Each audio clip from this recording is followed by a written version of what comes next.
Yeah. After coming through film school and like watching 6 Feet Under on DVD, Mm. like the idea that Mm. we, these like two guys from Australia, would get to work on this HBO show, like this was, Yes. it was The like, do you want to come manifest. on stage with you too? You know, like Yeah. it was just this it was different, and we were just terrified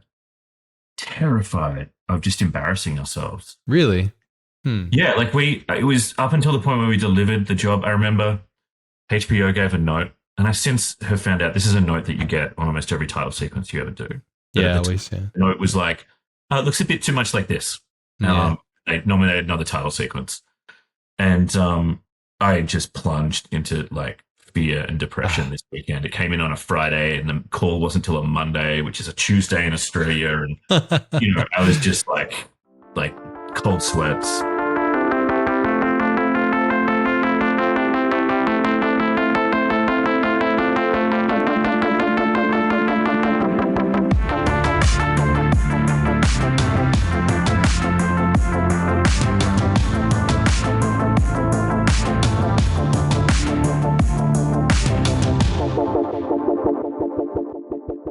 Awesome.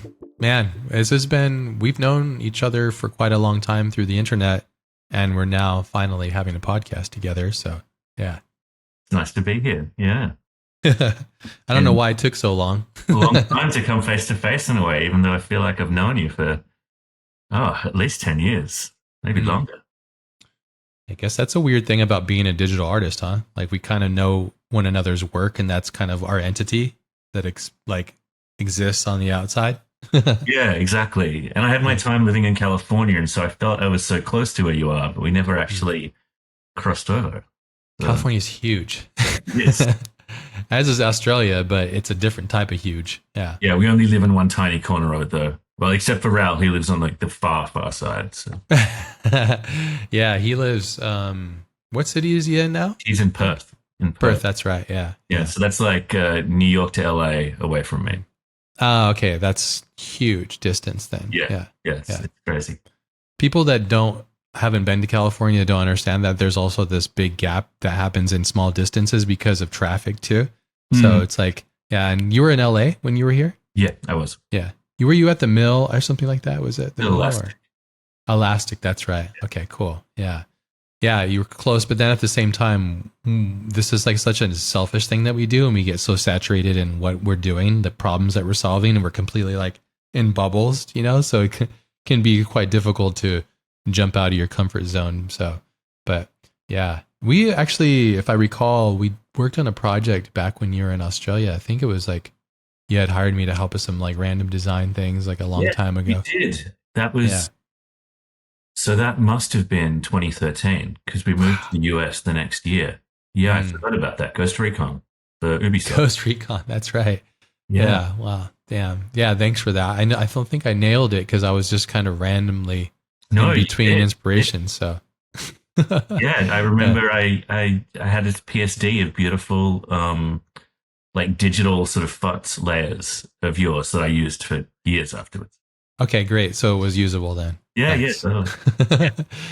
Well, I was thinking it would be so good to talk to you. Many stages of your career, I think it would have been amazing to do these time capsules of these podcasts. But right now, especially because seeing what you're doing and you and your team and the levels and the things that you're creating, they're fascinating and they're really interesting. And I would love to dig deeper into what's your intention with this. And then also we can go backwards a little bit and talk about your career and talk about the impact that being an Emmy award winning designer, director, creative person, how that's impacted your life and all these things. Because you've managed to build a really fantastic career around what you've done. And it's just a fascinating story. I would love to know more about you and this journey and where you're at now. So that's kind of the overall goal of our conversation today. So yeah, where do you want to start?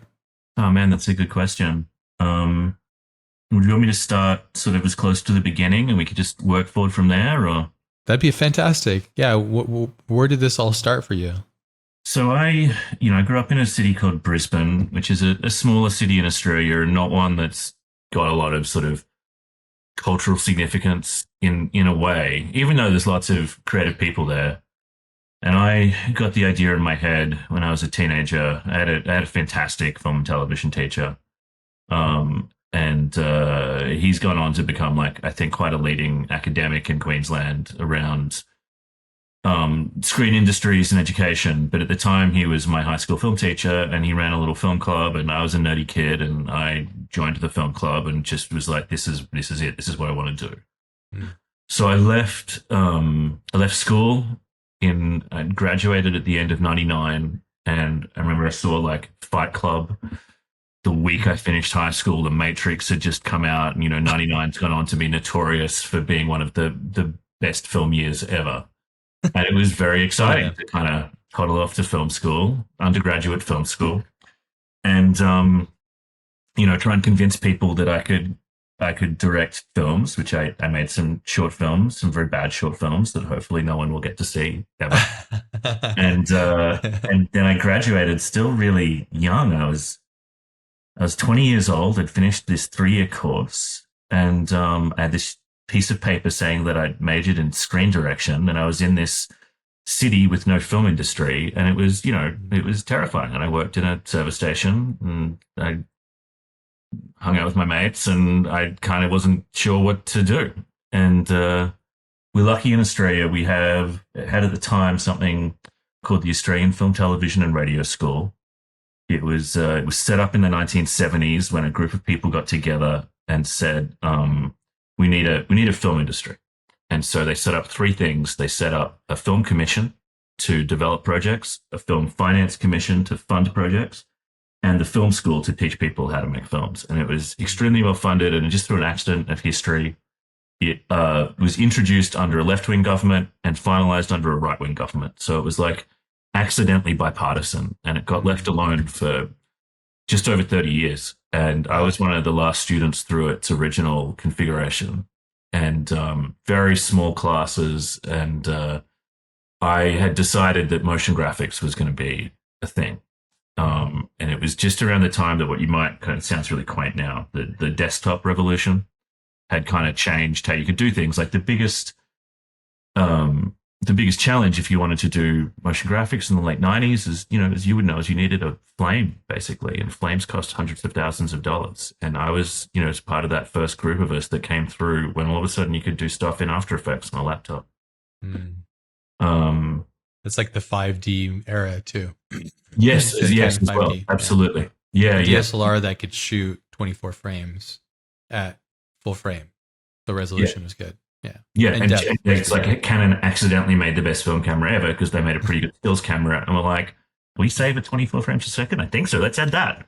And they're like, oh, whoops. The jailbreaking aspect of the technology. Yeah. Unlocking it for the creative. Yeah. Yeah, exactly. And so I toggled off to film school and did the closest they offered to a motion graphics design course was a strand in visual effects and titles design. So there'd be 4 students in each area, right? So you'd have 4 directors, 4 producers, 4 writers, 4 cinematographers. Then they had digital media, and in digital media, you were either a titles design student or you were an animation student. So I was the only one in digital media that chose titles design from like a 3 or 4 year span. So it was like, people would say, what's titles design? I was like, oh, don't worry. It just means I'm going to do motion graphics for ads and music videos and shit. Like, titles design isn't a thing. And so I actually forgot that was even 7 out by then. Was Kyle's work? Yes. So this was like 2005 and 6. I was at the film school. So the 7 revolution had kind of come and not gone, but like we had DVDs of HBO shows that I would watch. I'd get them from the school library because I had no money. Didn't even have a computer at home, so I had to go to film school to even just use a computer on the weekend. And we didn't have HBO in Australia. There was no way to watch The Sopranos or Cannibale or any of these kinds of shows. And so I'd get the DVDs from the film school library and watch them on the weekends. And the title sequences were extraordinary to me, 6 Feet Under, let's say. 6 Feet Under, yeah. Danny Yacht stuff, yeah. Imaginary Forces, I believe, right? I want to say, I think it was Digital Kitchen, but I might be Digital Kitchen, you're right. Sorry, yeah. Yeah, you would Oh, know. That's your major. yeah, well, that's it. Yeah, but I didn't like. I didn't entertain for a second that I would ever get to do something like that. Like it was that Mm, completely foreign to me.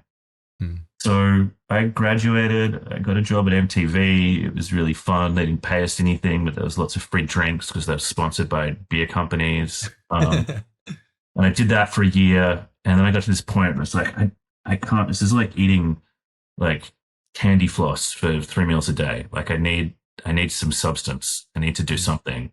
And so I quit my job. My poor mother wanted to kill me because I'd studied for, 5 years with a few years off in between. So I was like 7 or 8 years out of high school now. I got my first full time job and then I quit it after 18 months. And I quit it around the same month, I think, that Lehman Brothers folded. Right. And Ah, my parents just what is that? What is Lehman Brothers? What's that? it was the bank in New York. So this was the start of the GFC, the global financial crisis in Ah, okay. 2008, when the economy just fell apart, Mm. and it was not a wise time to quit first full time job in the creative industries. Yeah. But I was really lucky. I fell into a project at ABC, which is Australia's equivalent to the BBC. I guess you could say the equivalent to PBS, but a much bigger, more mainstream organization. Mm. And I had a couple of jobs doing VFX and graphics for some comedians, that a little bit like the Daily Show, Mm. like politics focused, smart ass kind of stuff. And Mm. and then I started doing these animated documentaries that were getting screened on ABC, and they were about things I was fascinated by, technology. What year are we at here in the Like timeline of 2009. 2009? Yeah, this is good. I'm asking time because things come in 10-year cycles usually, the Mm-hmm. big moves. And people look at your career potentially. Let's say a junior designer that's listening to this, see your career and go, oh, you just fell into the success. Or like they would get this feeling of potential depression looking at themselves in opposition and seeing how long this journey has taken you. And we're going to go into some of the same. I'm taking notes of what you've been talking about, but I just want to get that spectrum because things take long periods of time. Usually, They do. we'll talk about why things are going to not take as long. We'll talk about that a little bit later, considering what you're doing and then the advent of AI. And we'll do a deep dive in that later. But sorry, continue. You're saying you're about 2009 in your Yeah. spectrum So at career. this point, this was really like when I started to feel very lucky. So we were doing these little documentaries that were part of a bigger show. The show was not well received, but it's worth going a bit deeper on that. So what had happened is we had a guy in Australia, a guy called Andrew Denton, that when I was growing up was like a household name. He was a comedian. He was a um, he went on to host an interview show where he would do sort of deep dive interviews with celebrities and politicians, that would screen on the ABC, and it was very, very successful. And he had a lot of cachet, and he was able to do basically what he wanted as a next project. And what he spent his cachet on was, he said, "Look, we used to have journalist cadetships at the ABC, and they've been phased out because the ABC was having huge funding cuts. The ABC was very unpopular with conservative governments because they felt it held the government to account too much." Um, Oh, go figure. yeah, exactly. We don't want to be held accountable No, for our jobs. We're the that's government. that's not what they wanted. So it was under uh, constant attack. And so Andrew said, "What I want to do is I want to make a show that takes 20 people at the start of their careers and gives them a platform on primetime television in Australia to be experimental." And the wow. show we made was, with greatest respect to my colleagues, pretty patchy at best. Like, it Mm, was comedy sketches, it was serious news articles, and it was my animations about predator drones, and it was all a big mix of stuff. But almost mm. everyone who was part of it has gone on to now be really significant voices in the Australian media landscape. And it was a place Interesting. Because where, that seed, that cultivated seed, huh? and I was hired as a graphic designer, but I was able to pitch my own stories and do my own Mm, stories. And I was mm, especially lucky because um, Mr. Denton, who's gone on to become a dear friend and was really a mentor through that whole phase of my life, he's a wordsmith. He's a very words focused guy, and so when it came to graphic design, he just gave me free reign, and as long as I got things done by the deadline. But when we talk about deadlines, it was a team of two, me and one other guy. Sometimes we'd expand to three, and we were making between 6 and 10 minutes of animation a week. Oh my God. Yeah. Cranking. This is with old tech, by the way. Yeah. So this was like figuring out templates. Basically what would happen is we would rest for the first few days of the week. And this was the most fun part of my life. I could never do it now, but I'd Sure. How old are you at this age then? So I'm 27, 28. That's burning time. Yeah, that's time when you maybe even I might have started it. Yeah, early in 27. So I still had energy. That's when I was doing prologue. I was doing prologue around 26 or so. Yeah. Yeah. Yeah. When you're just like, you have all the fire and you're like, I don't need to sleep. And you don't really. No, but I'd met my wife and she was working in camera department at the time. So she would be keeping crazy hours. She understood. Yeah. Yeah. And, we were getting past that. Like we weren't going out every weekend. And, I was able to just devote myself to work. And so the team whose job it was to write the scripts, they would write on Thursdays, Fridays, Saturdays, Sundays. And by late Sunday, they'd be getting close to getting their drafts approved. And Andrew would make them do like 20 drafts of some of these stories. And then I'd come in on Monday morning and there'd be at least one thing we could start animating on. And we just worked for as long as we could. We worked till 2 a.m. on Monday, sleep for 4 hours, get up, work till 3 a.m. on Tuesday. Sounds like South Park. Yeah, it was exactly that kind of thing. And Australian the South Park. Show would go out Wednesday nights, and you'd see all your stuff on air a few hours after you finished rendering it, and then you just sleep and you just brace yourself to go again. Wow, how long did this marathon go for? So it was 30 episodes. Wow, but it was over 18 months. I think that we did it, maybe even over 2 years. So when we were doing it, it was every week. But it was like a block of 10 and then a few months off, then a block of 10 and repeat. And 30 episodes, 18 months, about 6 to 10 minutes of animation each episode. Yeah. Fuck, that's crazy. Yeah. Basically, you needed to get 4 minutes done per person on the team. It was the thing. We had a third. It was because we had more people. Yeah. Also, I'm just reiterating, this is older technology. So After Effects was not the tool it is now. It's still not, it's quite clunky still. There's other tools potentially, but it's still, that's what you're using, right? I'm assuming After Effects. It was all After Effects. There was little bits of 3D, but little bits. Sure. Wow. So, okay. What was this project called? This series? It was called Hungry Beast was the name of the show.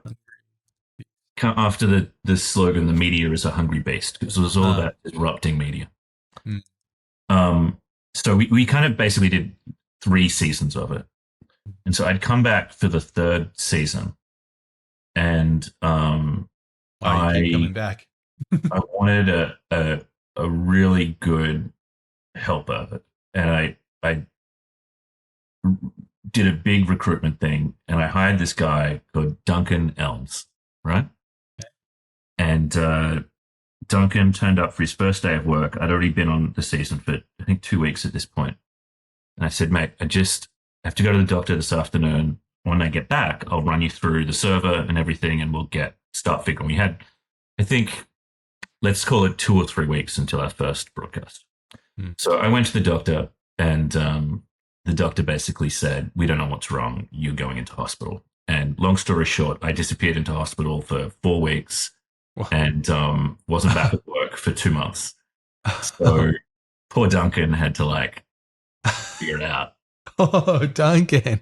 And he pulled in some of the guys from season 1 and 2. So Duncan went on to join. He went to the hospital right after you then. Yeah, that's it. So Duncan's now a very esteemed creative director at Elastic and has been doing amazing work there for years. And he's a very dear friend. Wow. I'm surprised you're friends with him. What happened at the hospital? Did they find you had some sort of stress-induced problem or something? Some sort of health stress thing? It's an ongoing thing I've got. It's an immune disorder. But was it because you're taxing your system, constantly stressing? Was that what it was, or what? Probably more like a rare, maybe genetically based thing. It's hard. Gotcha. But you're working through it every day. It's kind of a thing you live with. Yeah, exactly. Okay. Yeah. And they figured out what it was eventually, but that first few months they had no idea. And It's like a but I thyroid eventually thing or came back to something. work.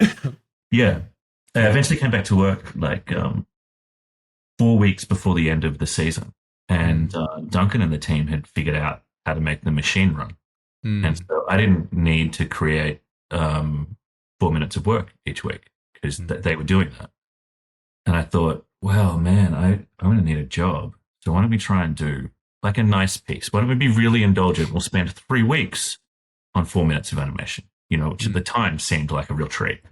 Right. Um, and so we did that. And I did a story about a computer virus called Stuxnet that a Mm. friend of mine had written. Mm. And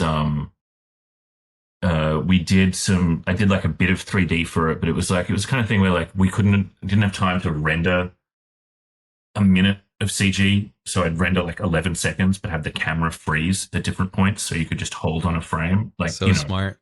you really or like screen capturing the wireframe because I couldn't figure out how to easily render wireframe. So I just I love it. ink, like just scrappy. It's You just just got to how get it's done. Yeah. and This is the one this was a big project for you. This is a seminal one, right? Stuxnet one? well, it blew up was the thing. Yes. Yeah. So It became viral, this one, right? yeah, I'm in Yeah. Sydney at this point. I've always wanted to work overseas, but I have no sense of how that could happen. Like, Mm. there's no avenue. And so on the last day of the job, I put it up on Vimeo thinking, oh, I'll need to email it to some studios to try and get some work. And the next day it had 500,000 hits. And that's Fantastic. really where the doors opened to being able to Mm. work elsewhere. You had no intention. You just put it out there and you weren't really thinking that you had no expectations. Is that true? Yeah. Fucking amazing. This is Yeah. so key. Hopefully everybody's listening to this because I always talk about this in these episodes. It's like reducing expectations really yields a much better life. Because if you're just going through everything like I want to have a Vimeo thing and this and that, all these like elusive, weird things to attach your happiness to, you're going to just be disappointed. But if you just make something through the scrappiness that you did, which is all these years built up of just faking it till you make it. I love that you mentioned that you didn't even have a computer. The only way you could actually experience this art that you love, which is going to school. Thankfully, you live in a government system that employed and allowed you to have these resources, which is incredible. But you used them, which is amazing. And then that all kind of culminated. Would you say, and I'm just assuming based on our conversation, would you say the Stuxnet experience and that project was kind of like everything built up to it, with whether you saw it then or not? Looking at it now, do you think it all kind of built to that pinnacle potentially? For me, it was the key hinge point of luck in my career. And there's probably 3 or 4 others. Mm. At the time I got into the film school, I felt extremely lucky. But I guess a lot of people have been focused on getting in as a director, and that was still a really difficult thing to do. There's hundreds of applicants, and I think Yeah. choosing to go in there as a digital student was not as competitive. Mm. But if you ask me, like the things that have helped me get to a point of having a viable career, that I'm extremely like the Australian taxpayer has made an investment in me. College is pretty affordable in Australia, so that was undergraduate film school. Mm. Then the National Film School is an extraordinary taxpayer investment in me. Mm. And then ABC was the next step, So those were all really us just being lucky that we had this government that that values education. And then this is really the first point where it's like, well, if I'd put that on YouTube instead of Vimeo and it hadn't caught, well, what would I be doing now? Like maybe I'd be art directing, commercials for the Australian market. Which is not a terrible career outcome by any chance, but it's definitely different to what I've got to do. I think you have to combine that with an obsession, an unreasonable obsession with storytelling. But I was so extraordinarily lucky for it to go the way it did, and still feeling, blessed about that to this day.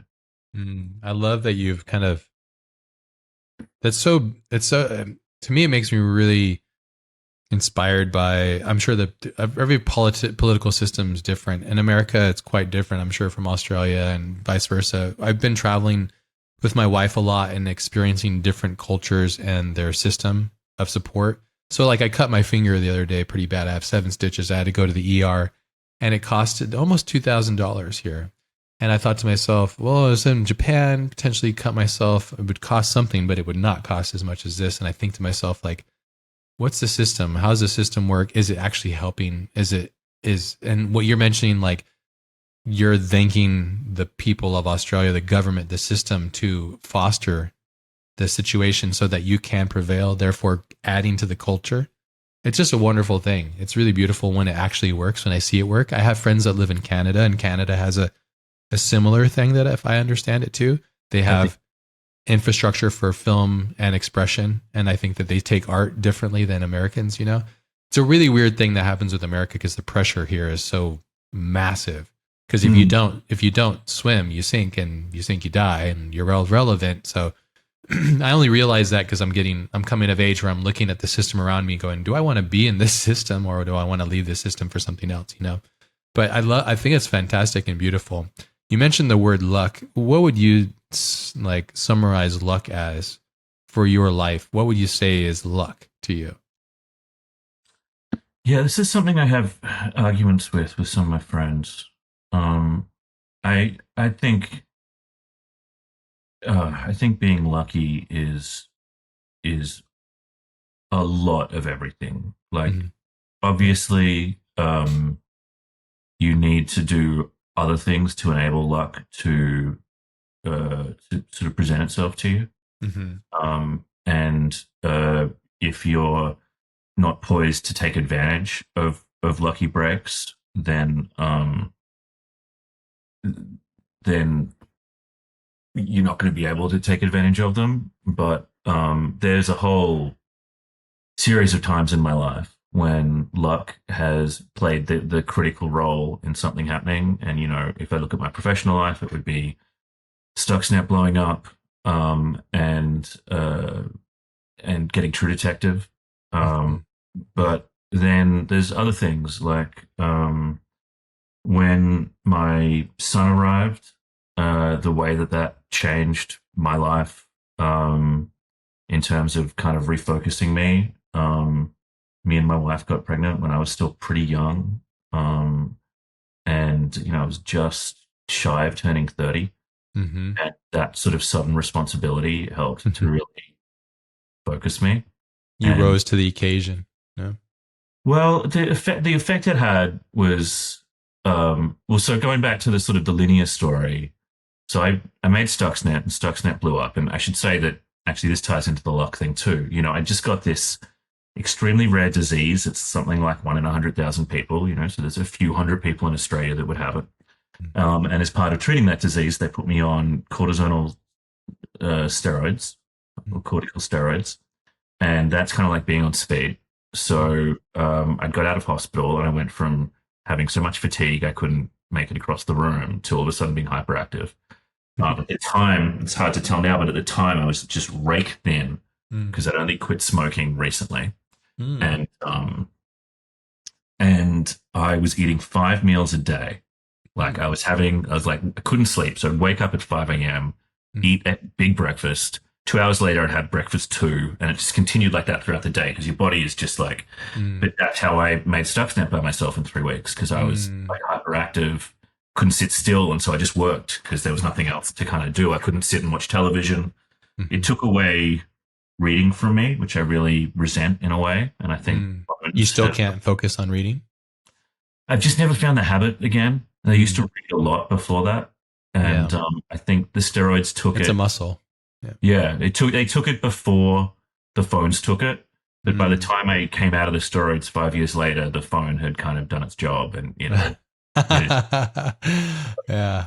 um, but You still have it because you're still taking the medication, so it still wires you up, and it's like a whole thing. Or taking a very small amount of it, cool. so Yeah. fractional compared to what I was on.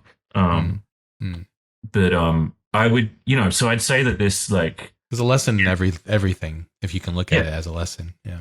Yeah, and then a lot of the sort of the big choices I made over the next couple of years was because, probably because I was jacked up on steroids, but also because, you're examining your mortality and that drives you to take risks.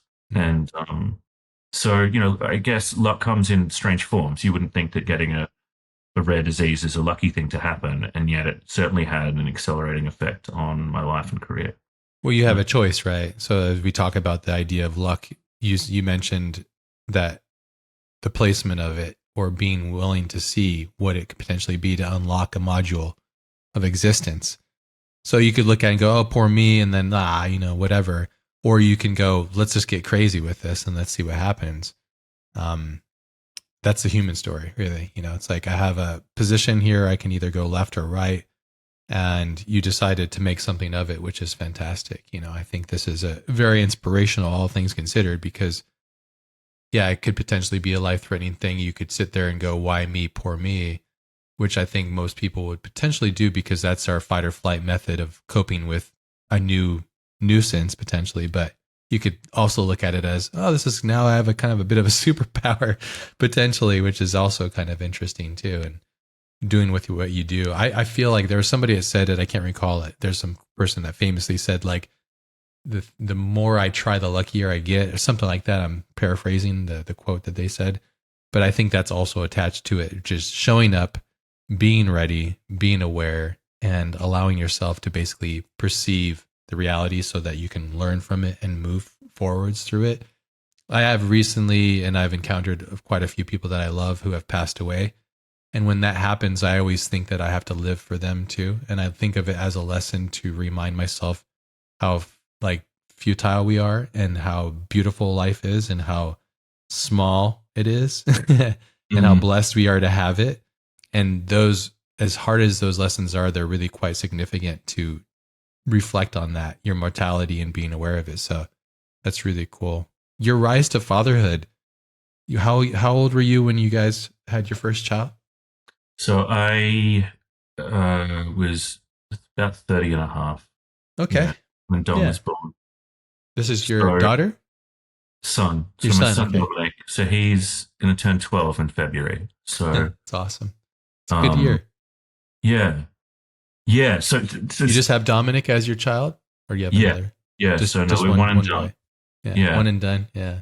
we were traveling a lot when he was young, and it was That's tough. impractical to have a second, and he keeps us busy. So Yeah. Only child will really keep you busy. Yeah. So Stuxnet had blown up, Yep. and it got me some work with Ubisoft Mm. doing basically they said, oh, this kid can explain real wars, maybe can he explain fake wars.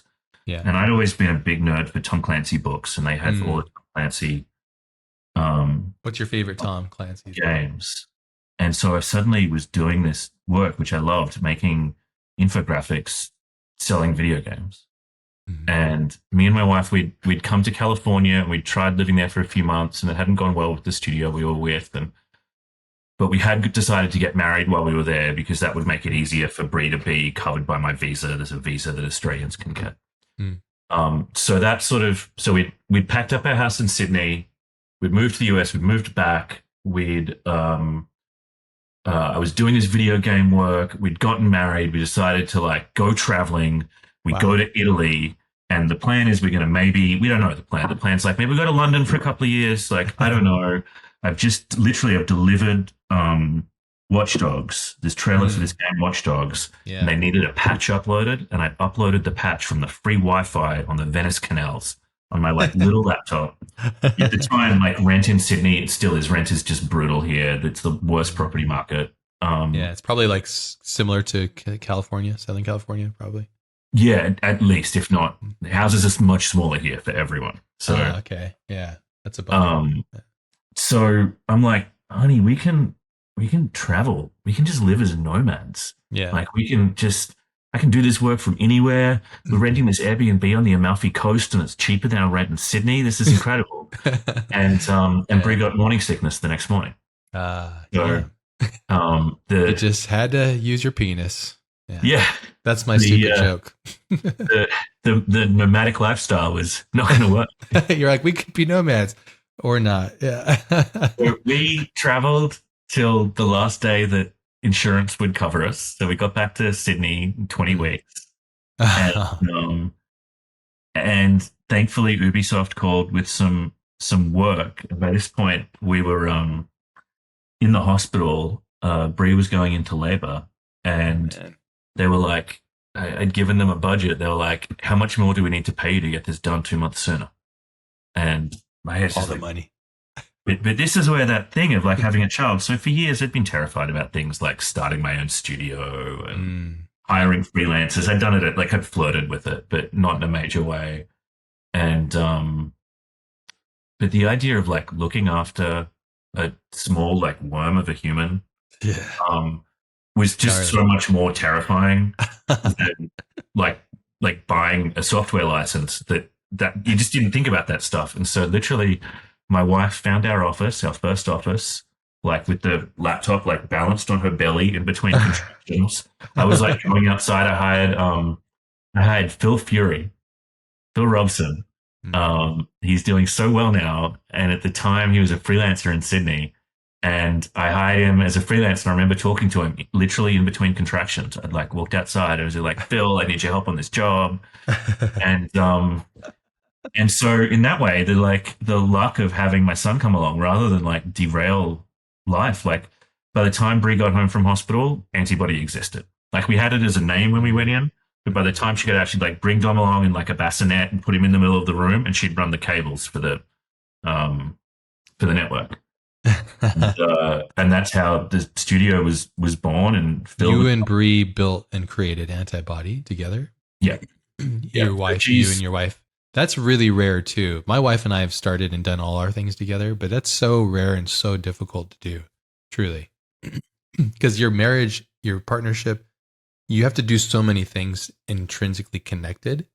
It either works awesome and you have friction points, or it doesn't work at all.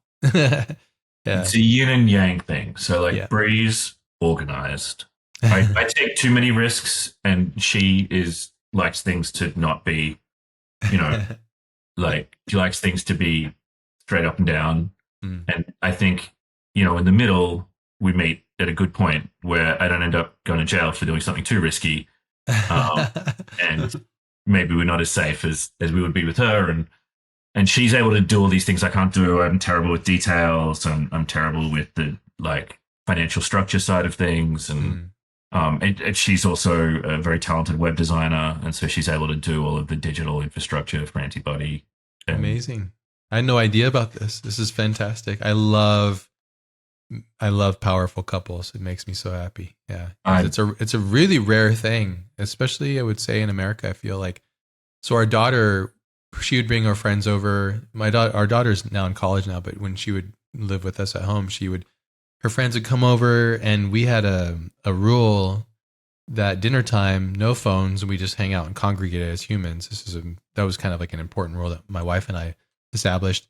And her friends would kind of like be like, "This is weird." And I would ask them, "What do you mean this is weird?" Like, well, like we don't eat at the same time.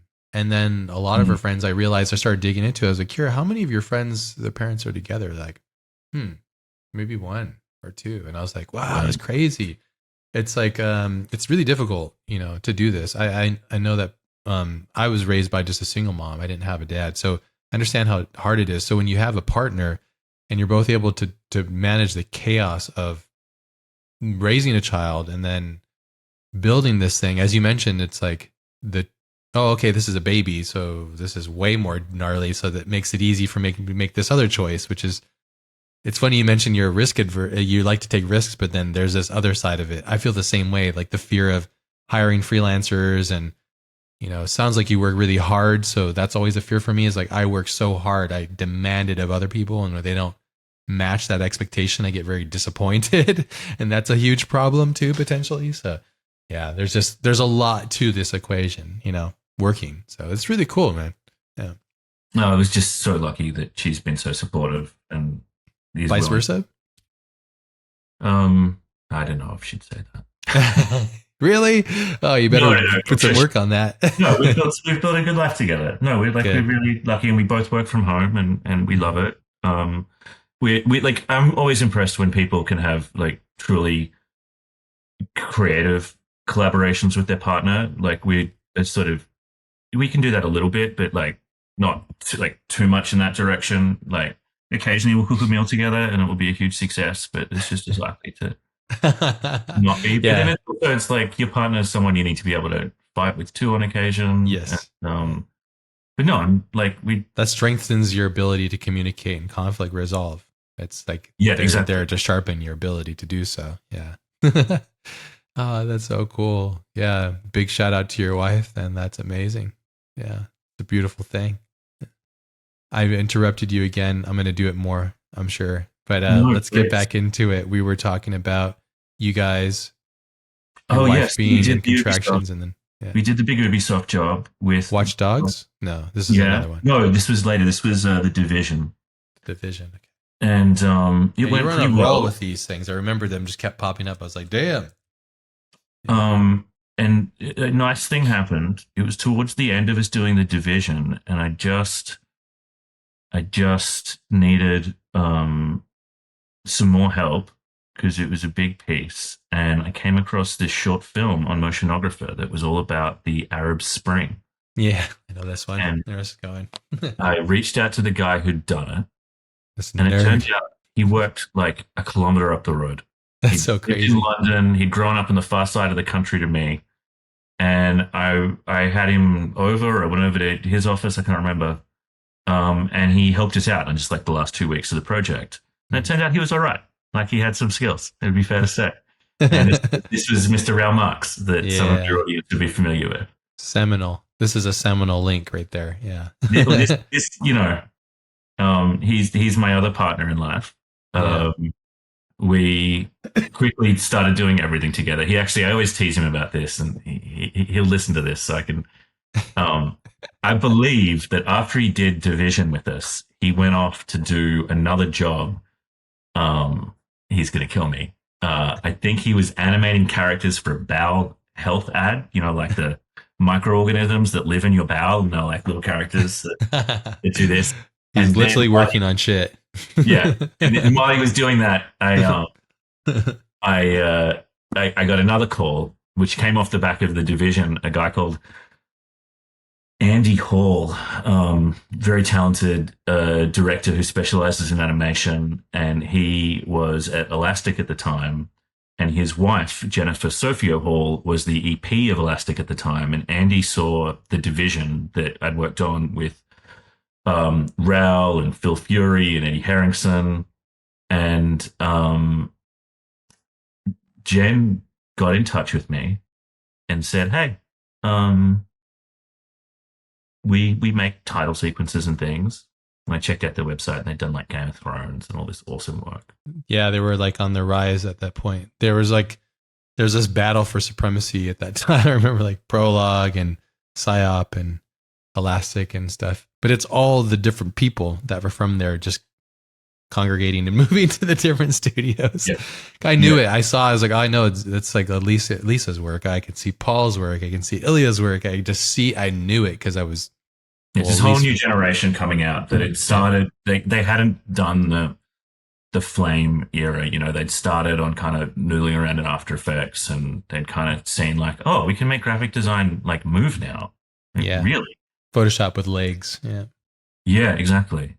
And so Jen got in touch with us, and we just had this bad experience in the US and like a couple of years earlier. And so we weren't sure. So I wasn't a dick, but I was like a bit standoffish. And I was like, oh, well, why don't we just like do a job and see how it goes, see if we all work well together. And then she sent me an email like 3 weeks later. At this point, Dom's still like 4 months old. And the subject line of the email was True Detective. And, Fantastic. I watched some material from it, and I thought it was, fantastic. Nick Pizzolatto's project. Yeah. It's a fantastic show.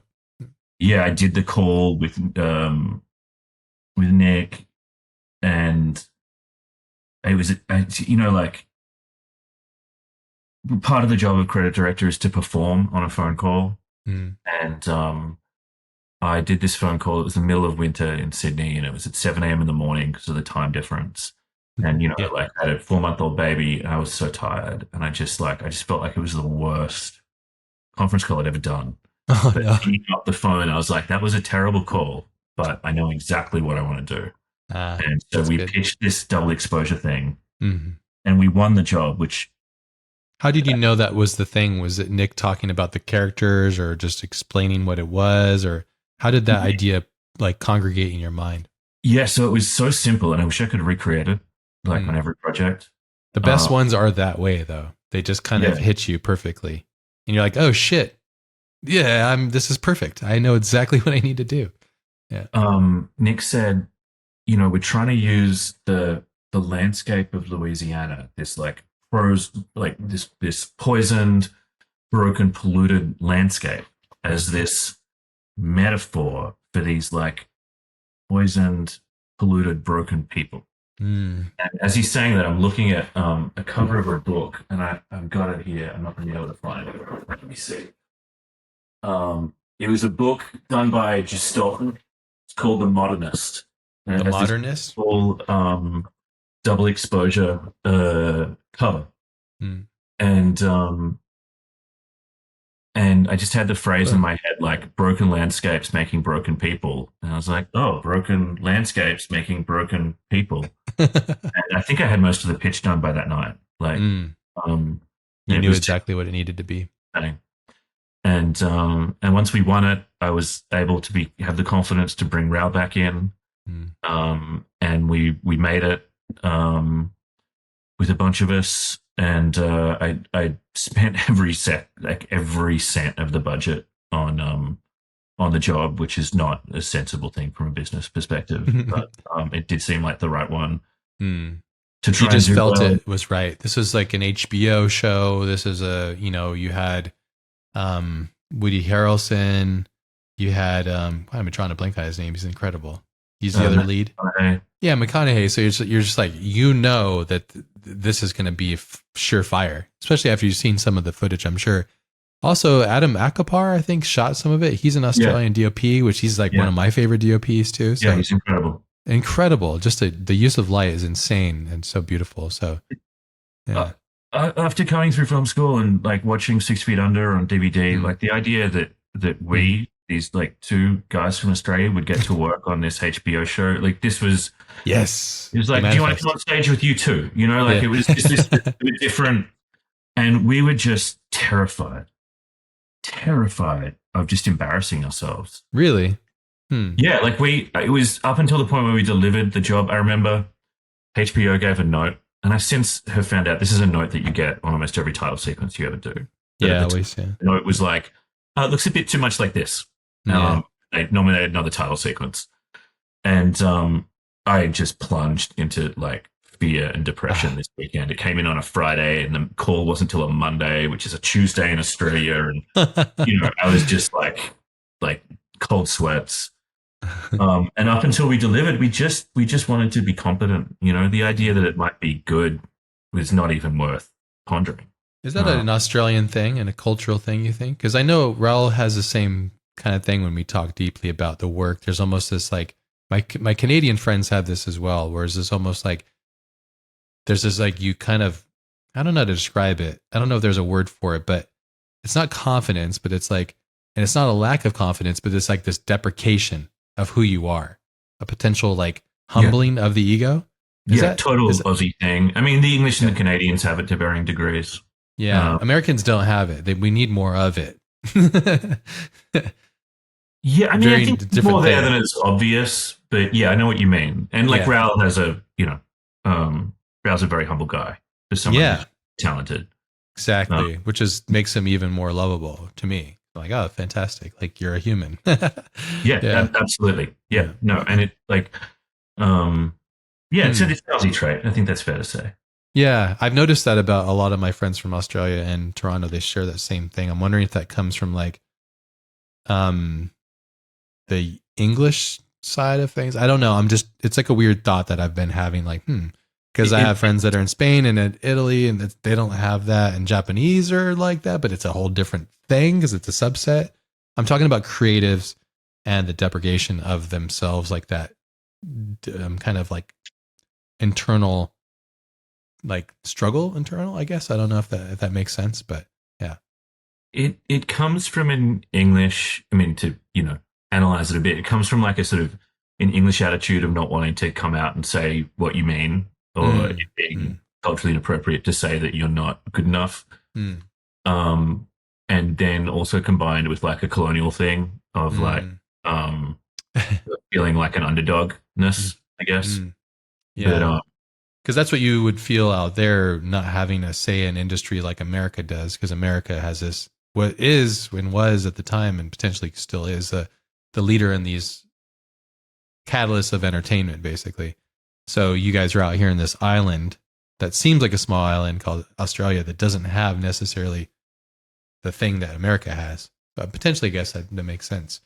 Yeah. Is that yeah, well, accurate or no? Is that a far play? what was that, mate? Do you think that's accurate, or is that a far play? Like, because you mentioned like it's just you and Raoul and your team kind of building this thing, but feeling somewhat isolated from the Los Angeles Hollywood system, Oh, locationally, absolutely. geographically. Yeah. It felt like another planet, you know. Yeah. The idea, I always relate it to the idea of like what you see on the news. I mean, I know the news doesn't exist anymore, but like, growing up in Brisbane, like Brisbane wasn't on the national news. Like Mm. nothing happened here. Whereas if you're in LA, you see and feel Hollywood all around you. Yeah. And here it feels very different. It's a very foreign place, and Mm. we just felt like we had no business being there. And then it was Mm. wonderful that True Detective was well received, and I got to travel there, and we went there. We went to the Emmys, and you Yeah. do all this stuff that just feels completely alien to your experience of growing up Did it in this. feel like, are you at this point, or when you look back at this, did it, I'm sure at the time when it was happening, it felt like so weird and out of context that it was hard to grasp. Do you still feel that way about these Completely big? surreal. It's Yeah, completely surreal. yeah. Yeah, Does it feel like you got kind of, you're an NPC and got pulled out and put into another game for a little bit, and you're like, oh, what the hell? And then you drop back in. You're like, what the fuck was that? That's how it felt like to me. It's like, what? absolutely. The Yeah, just yeah. like a different world. And it's been interesting coming back to Australia and kind of rediscovering. We moved back 6 years ago, Okay. and kind of having this completely, like, looking back, it still feels surreal, even though now it's normal for me to have conference calls with LA every day. It's my daily, Hmm. um Your daily operation, yeah, but being connected to the source. Yeah.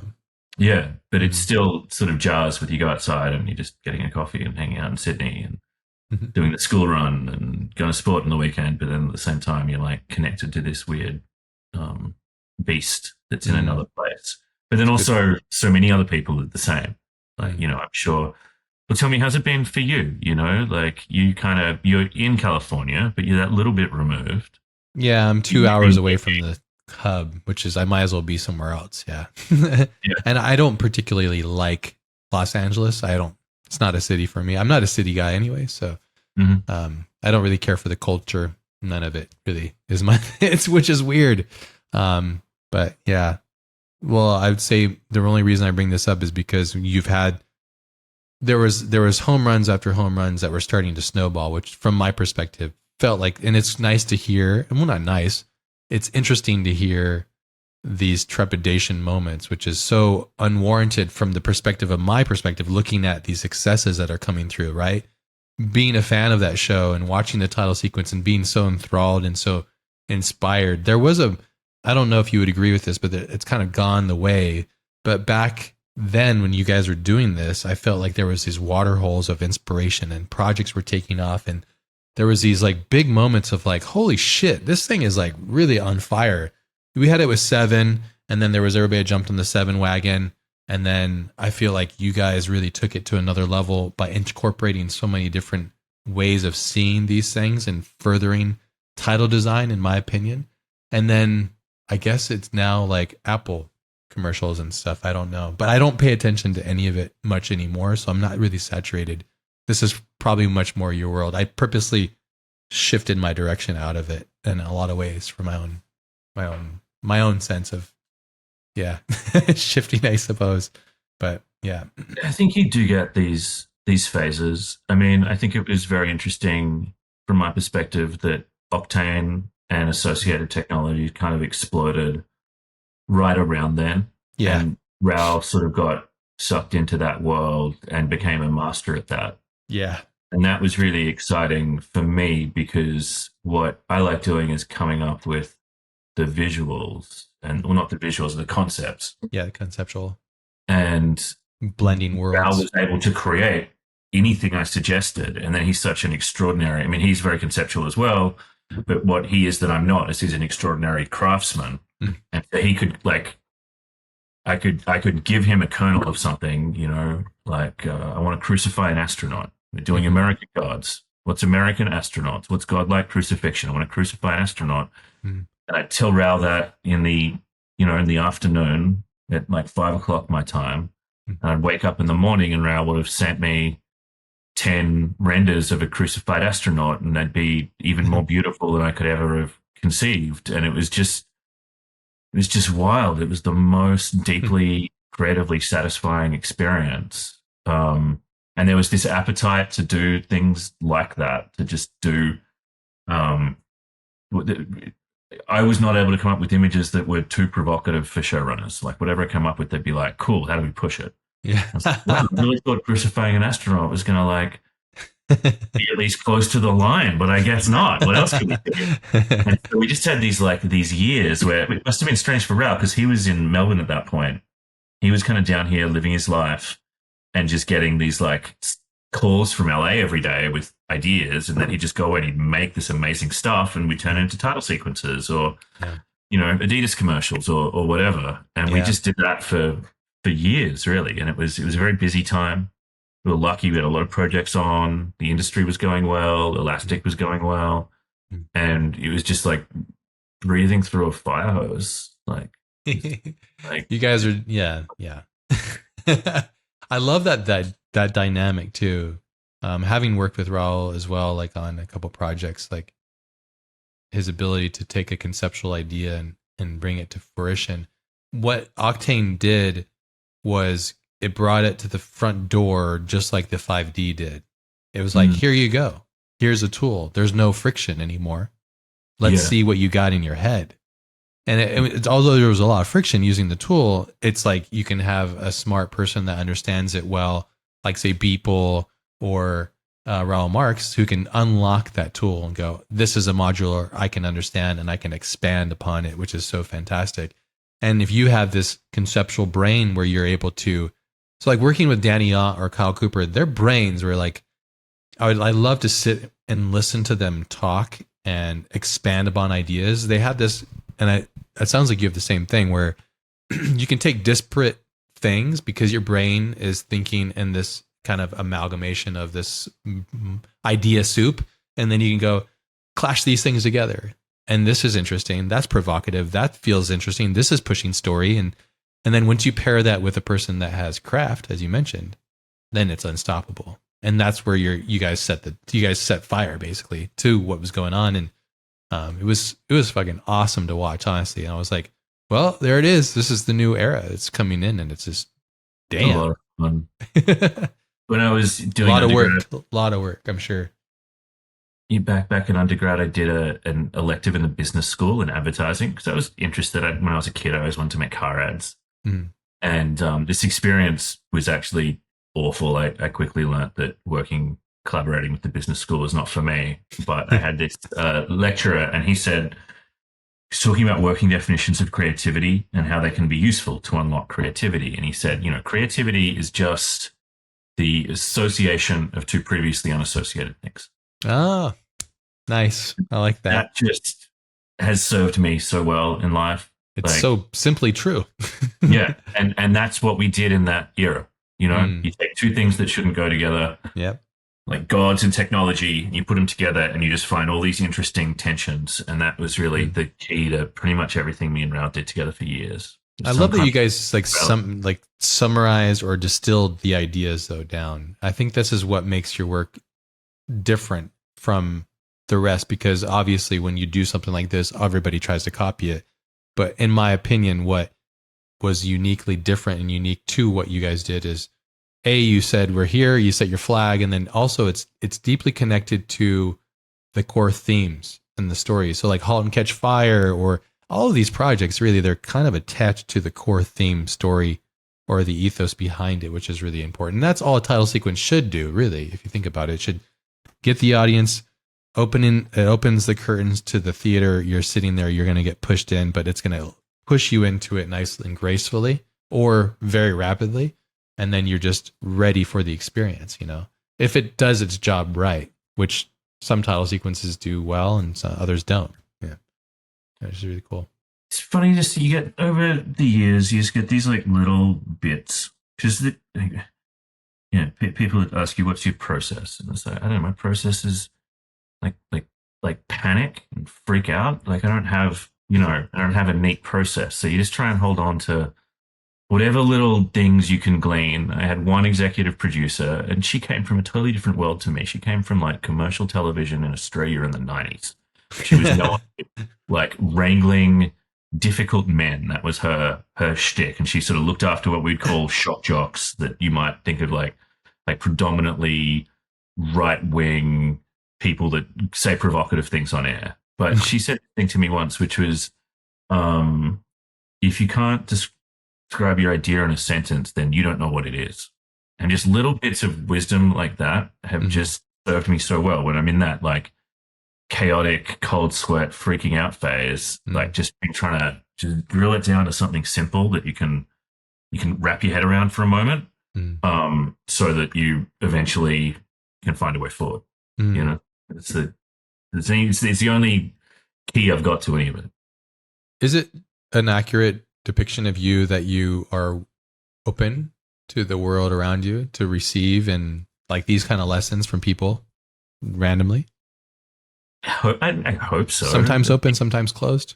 Well, I think I'm like open, but also I don't like to take anything seriously, and I'm highly cynical about everything. So would you consider yourself more cynical than open? Well, I don't think cynical makes you closed. And maybe this is a very Aussie thing as well. It's like you don't want to take anything too seriously. Like, like we kind of think of creativity as having this like strange alchemy behind it, and it does. But on the other hand, if you look at it as like, well, it's just two things that have been put together, that kind of demystifies it in a way. And I find that to be useful for me, at least. Sure. It's about like, because I think otherwise I'd get overwhelmed by possibilities, and I just like to have things to just remind myself that I'm not doing anything too magical. It's just title sequence, buddy. Like that.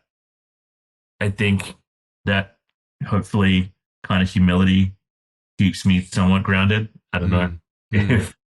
Have you been able to maintain being grounded? I think so. Yeah. Would your peers? Do you think your peers would say that about you? I hope so. I had a great call with David Goyer, like 10, 12 years ago, who was at the time he'd just written the new Superman film, and he was like, and he is like Hollywood royalty. And I hope you won't mind me telling the story, but I got on the phone with him, and he was just talking about him and his entire family, like 3 or 4 kids that all had food poisoning over the weekend, and that's a bummer. Coming out like both ends, and it's just that thing is like, I don't know, he's the Hollywood royalty, but also his family gets food poisoning, and the same as everything else. And he was doing, there's nothing to like keep you humble like your kids, And I mentioned to my wife that like, oh, I'm going to be talking with Ash tomorrow. He's having me on the podcast. And my son was in the car. He's like, why would someone want you on a podcast? Who's listening to you? He's just like, what? What? 12-year-old kid. Foolish people out there want to listen to my dad talk for an hour. That's terrible. And so I think that's a good thing to keep in mind. Just staying humble about it and maintaining it. I guess I couldn't agree more, and it's really a difficult thing to do. This is one thing I really admire and love about Mike Winkleman. He became a celebrity overnight and one of the most wealthy digital artists of all time. Mm, overnight. It would seem like overnight. Obviously, it was a buildup, but mm. for those that don't know the detail, but I still talk to him like he was before that. And it's a really beautiful thing because it just tells me, well, he was this person prior and he's still this person, which I don't know if that's a good thing or bad thing. I don't know if he should have evolved past that or what, but it's cool that at his core, I think that a lot of that's attached to age. If I were to add into what you sounds like you took on fatherhood. So that's a humbling act. That's also a giving act. That's also like you have to rise to that occasion because most people, their fathers did not raise to the occasion. Obviously, parenthood is fucking difficult and it's all over the place and there's no rule book and it's one of the hardest jobs you could ever do. Anybody that's a parent knows exactly what this is. And if you're about to be a parent, it is the hardest job out of all of them because it's a thankless job and it teaches you so much about yourself. But I think that maybe attached to that probably humbles you as well, too. Like you just mentioned, like your son put you in your place yesterday in the call or in the car. It's like, Let me tell you a story about Mark Winkelmann because I've only hung out with him. We met a bunch of times in this one week. We're off in Barcelona. Nice. Yeah. And it's the first time I got to meet him, and he swears like a sailor, which I love. Yeah, he's himself. Yeah. Yeah, I'm trying not to do it on this podcast. Oh, you can do it. It doesn't matter. Emily sees the version of me. Okay. And we'd gone out to dinner with a whole bunch of guys, and Mike had to leave early because he was with his wife, and they wanted to, do something other than just hang out with motion designers all night. Yeah. And I have no idea what Mike's situation was at the time, but there was no reason to think that he was the wealthiest amongst us, and every reason to think that he was not doing as well. But when we went to leave, we found out that he'd paid the bill before he'd left, and I was like, that's just an incredibly decent thing to do because he hadn't wanted to like pay before he left, and so it was just like, oh, just pay for everyone. That's a good thing to do. And so it was why when it's hard not to be jealous of someone making $69 million, but it happened to Mike. And I was like, it literally couldn't happen to a nicer guy. And yeah. Anybody that knows him knows that. And we all say the same thing. It's like, he's the one that should have gotten it. And I'm stoked that he has it. And he's been carrying the burden and pressure of that is incredible because of what it's all attached to. But no, that's awesome. That's really cool. I'm happy to hear that. And yeah, the things he's done for my family and myself has been just incredible. He's been such a solid human being and I'm so thankful for him. And I think that also adds to you. You are who you are based on the people you know and the people that you're around and the relationships that you foster. We cannot be who we are without that. it was nothing else. Yeah. Because you they're our superpower is our friends. Yeah. Which is a beautiful thing. Yeah, it is. It really is. You're doing this thing now, which is fantastic. And I mean, I've obviously been wanting to talk to you for a long time. And I felt like right now is obvious. I mean, no better time to just start talking to you about these things. You've been working on some special stuff for a while, it seems, potentially. I mean, it seems like you've probably been working on these for a long time and now you've released them. Can you explain what it is that you're doing right now? Because it's really cool. And I would love to do a deep dive into what you're doing with Antibody and all of these films and these projects that you're doing. So I have just always wanted to tell stories. Predominantly, they tend to be science fiction stories that I've come up with because I find something that I've read about, usually in the news or the culture pages, interesting. Usually to do with some new technology, and that leads to some kind of sort of moral, ethical conundrum or possibility that I find exciting. And a couple of times these things have almost become something else. I kind of loosely sold a couple of concepts when I was first out in Hollywood to potentially become something, but predictably these things get stuck in development hell. And I think it was probably about 5 years ago that I just kept coming up with these things. And I was like, well, there's no realistic market for making original live action science fiction. That's just not something that can get funding these days. Mm-hmm. But I was like, well, what if I used the tools of titles design in the broadest possible sense as a way to bring some of these things to life? And so we just started chipping away, me and Raoul, if we had some spare time. And I end up with a fair bit of spare time because of my role in the process, which is a nice way of saying that Raoul does all the hard work. Uh, so once I've supervised my storyboards and kind of sent them off to him and told him he's busy, and so we had some ways we could get access to footage through subscriptions that we had for more commercial reasons, and initially we mucked around with text to speech software, and then later I would hire people through Fiverr and other things like that, and eventually what happened is last year when the strike happened and we finally had some real time and some real time of rows because we weren't allowed to speak to our clients. Most of our clients are showrunners and they are members of the Writers Guild, so they weren't allowed to talk to anyone. And we finally started getting some of these to a point where we could put them onto the website. And so we've been referring to them as Antibody Originals. Each of them is like anywhere from 1 minute to 10 minutes. They each have a different topic. Some of them are motion graphics, some of them are CGI, some of them are stock footage. Some of them are in English, some of them are going to be in foreign languages. And we've just been putting them on our Vimeo and on our Instagram. And it's just been a very satisfying time to get to a point where we can put some original stories out into the world. Love that. I love that your intention is just to express yourself still by using the tools at hand and the partners that you have and building things for your own sake. Because it's when I saw what you're doing, I am obviously just assuming what you're doing. And then I'm going, oh, this is a brilliant evolution of what you've already been doing. And this, I can tell that, it all makes sense because you were telling somebody else's story and going along with that wave, which is like, let's say the True Detective wave. That is a huge wave, and that those waves only come every once in a while. But you're setting your own thing, moving your own thing, and that's also, like you said, funding issues. I mean, it's so incredibly hard to get funding at the level of cost to pay for these things because currently there's no business market or there's no business exchange that happens unless you go really hard like a Netflix or something like that, and then they have their own subscription thing and so on and so forth. So it's really cool. They're out of, I think you've released 5 of them currently. Is there 5 that are out? Only 3, in fact. Only 3? There's a couple more that are pretty close. Okay, sorry. So the Fisherman's Daughter, The Day the Internet Woke Up, and Under Pressure, those 3 are out. Yeah, those 3 are out.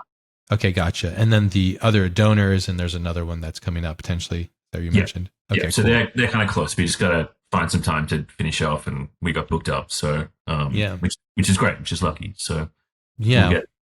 There's that word again, but potentially not luck. But yeah, are you okay with talking a little bit about some of these projects and individually? Yeah. Okay, awesome. Let's talk about the Fisherman's Daughter. I can feel your storytelling in this one. There's a bit of a Clancy, right? Your inspiration from Clancy's work. Yeah, almost like a Born Identity kind of thing. Yeah. So how did that come to be? Where did this idea come from? How long have you had it? It stretches back. It stretches back to, like, I'd done this thing, Stuxnet, that was all about how the US had used a virus to manipulate the speed at which centrifuges spun in Iran, right? And all it did was it would make the centrifuge spin at a slightly different rate, and over time the centrifuge would break. And it was more effective than airstrikes and setting back the Iranian nuclear program, right? Incredible piece of cyber weaponry. And so I was like, well, what would like a amped up version of that do? And so I started developing that many, many years ago, 10 years probably, since I first had the first idea. And over the years, I stumbled upon in my head this character of Mariam. And Mariam is a girl. She's from, none of this is in the short, but it could be in an expanded version. But that's the goal, Mariam's right? To expand on these things. Yeah. This one particular, I think we have a bigger version of that doesn't make any commercial sense, but and may never see the light of day. But it's certainly been fun to build it out. We'll talk about that because we're on the edge of I'm sure you're very familiar, but we'll talk about that. Sorry, continue.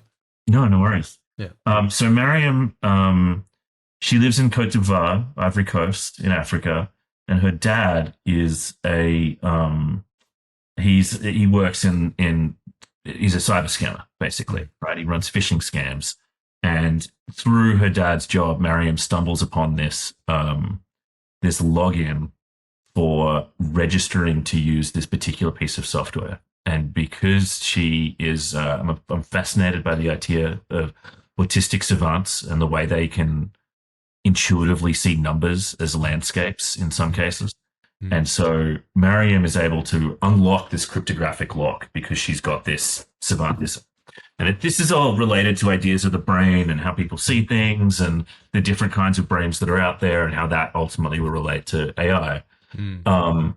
But we wanted to take a really action-packed bit of Mariam's journey. So at this point in the story, she's found her way to Dubai, and there's this Russian helicopter following her, and she's going to use her access to this AI to fight back against this Russian helicopter that's tracking her. And that's kind of the little taste. And the other thing is that I'm a huge cyberpunk fan. What kind of cyberpunk are you like? Like Neuromancer cancer? Probably my favorite novel. It's your favorite novel? Yeah, I think arguably. Yeah. I mean, it's a strange novel. It's kind of hard to read sometimes. Yeah. Yeah. Like the depth of detail. It's like, all right, cool. Let's keep moving. Yeah. Yeah. But it's a fucking amazing world. It's an aesthetic statement more than being a compelling emotional story. Have you read any more of his books or Philip Dick's work as well? Yeah, I've read a fair bit of Dick and a fair bit of Gibson a while ago now. But yeah, because you don't read anymore now, right? Exactly. How do you write if you don't read?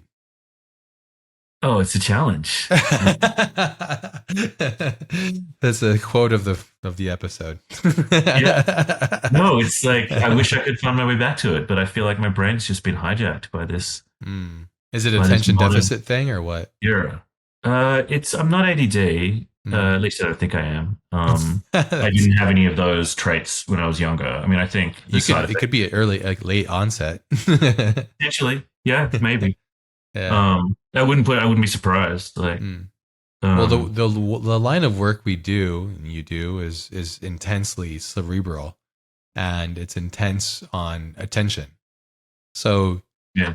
It's as good as intense you're willing to be within your intention of attention. And if you don't have that, you don't have a career in this space, really. I mean, I guess you do, but not as a creative director, not as a runner of shows. Yeah. So there's a definite cost to these things. I don't know if we're going to see it until later. Like I've mentioned this on some episodes where I'd say, I think social media currently is as destructive as we see cigarettes now. You mentioned you just recently quit smoking cigarettes, but cigarettes in the beginning, people were like, the doctor's like, yeah, smoke a cigarette, or everybody's like, oh, let's all smoke cigarettes. Because my grandfather was told to smoke a cigarette for his heart condition because it would keep him calm. There you go. And social media, I think, is the same thing, but it's a thing that we cannot see yet, just like people were blind to cigarettes issue. And I think it's a mental thing. And because I was talking to my wife about this, is a little tangential thought, but I'm actually curious because I'm sure your brain goes there. Yeah, please. We're watching these like shows, and one of them is like a reality show. We watch like garbage television together because so what else are you going to do when we're together? I never watch TV outside of hanging out with her, but it's a show, and all these people keep saying, I have anxiety, I'm anxious. And I was like, I asked her, I said, do you think to yourself, I can't remember growing up with anybody ever saying any of that stuff. I don't even remember hearing that word growing up. But now it's like this weird self-propelling, everybody diagnosing themselves with it. I have anxiety, or I'm blah, blah, blah. And it's a really interesting thing. And I'm wondering if this is like these little peaks and valleys of a trend that this is a byproduct of being so connected to the internet. Our brains, our social activity, you not being able to read or having this like problem of focus, as you mentioned, potentially. I'm wondering if it's due to the cost of being connected. It's just a thought that I've been thinking about this all the time, especially, so we don't let my son, he's almost 12. We don't let him have any kind of social media. Smart. Hold off as long as you can. Well, what was surprising to me is, so he left his old school last year, right? And actually a lot of his friends, one of his friends moved internationally, another one moved to a different city in Australia. So there was these 5 kids, they're extremely close. They move in different directions. Oh, that's a bummer. So they all start playing Fortnite. So we had not let Dom play Fortnite. We decided to let him play Fortnite because it was a way to keep in touch with this group of friends he was losing. And over that December, January, it changed him. And all the stuff that I thought was going to come when we let him have Instagram came from Fortnite. All the FOMO, all the jealous fights. We had gone on this wonderful holiday to Vietnam, and we were like on this perfect beach. And all I'm hearing about is like conflicts that are happening in bedrooms between Australia and New York. And I'm like, Dom, look at where you are, man. And he's like, and he couldn't. But then what's really interesting I'm finding is that we had a group of his friends over the other day, friends from his new school, and they're all super aware. They're all fighting over which one of them is the most brain rot or the least brain rot, right? And brain rot is defined as using phrases like skibbity and like kind of dumb memes off YouTube shorts. So they're all addicted to YouTube shorts. We try not to let them watch it, but they find ways. And then they taunt each other for how affected they are by it. And, you know, it's good to not be affected by it. It's bad to be affected by it. So they have this like, we weren't this smart, you know, I don't know, like friends like Limp Bizkit or something. We weren't aware that Limp Bizkit like undermining our sense of artistic integrity. What? What are you talking about? Yeah. And here these kids, you know, they're so much smarter at 11 than I ever was. But it's having a huge effect on our brains. And in fact, the next thing that I couldn't help myself start to write was is all based around this. Okay, we're doing a job for TikTok at the moment, like not for the company, but it'll be distributed on TikTok. And so I'm trying to like learn TikTok, I guess, a little bit. And it I can see how it messes people up, you know, like yeah, you got to kind of go to satellite view of these things, and there's a cost for everything, you know. The older I get, the more I'm trying to maintain a sense of being, a sense of focus, a sense of sovereignty to self. And man, if anything, this stuff seems to be pulling at it in all kinds of ways, especially your ego. And what I've done, I think I've explained this in some episodes where I basically put all of these social media apps that I use, I put them in a folder called time wasters, and I set a timer for 15 minutes a day maximum, and it kicks me out because you get in there, you don't even know. And you're like, oh, fuck. And then all this shit happens like FOMO or whatever. And these are negative emotions that don't impact you on a creative, thriving way, like the way you would be when you were working with Raoul and deep in the trenches of solving problems and having this like cultivated garden potentially. So I don't know. It's something I've been thinking about, and I've been talking a lot about it, and I'm doing it mainly because I'm concerned for everybody, myself included.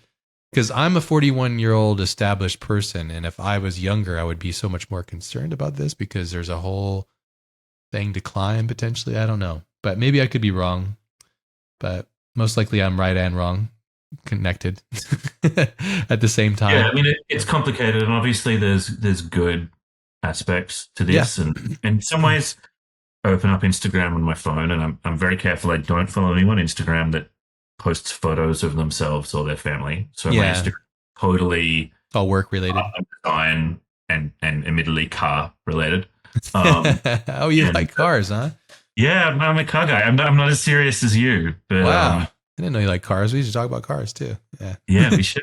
But at least it's a beautiful thing of visual inspiration. But I get into this TikTok thing, and it is brain rot. You know, I'm very proud of the boys that they've figured out that's what it is. That's awesome. That's smart of them to be able to do that too. A lot of it. So this is really interesting. So you just talked about the Fisherman's Daughter, and you went down a really interesting thing. And I'm wondering if what you mentioned is these like kind of deep dives. I didn't know about the centrifuge thing and these like really intricate things that are potentially attached to your upbringing and working with this news system. So being aware that everything we're being fed is potentially skewed or biased, but then you're able to search for your own things. But there's these like weird fucking things that happen in the world all day long, these anomalies. Instead of say like an airstrike, using these clever, deceptive things, or TikTok being designed by another country to rot other countries. You know, that's a truth that's happening, you know? So these are interesting themes to play on because they're not like I always say, because I'm a huge history buff. I love history. History is way more fascinating than most things I find that's fictional because history is fucking wild. It's crazy that shit happens like this. Like, yeah. So that seems to be your muse, huh?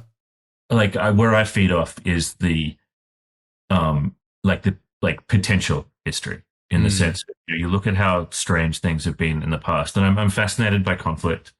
I'm fascinated by war, yeah, like same. Yeah, the the context in which we can do or can justify violence against one another, it's and often insane. I find the most interesting things about that relate to technology.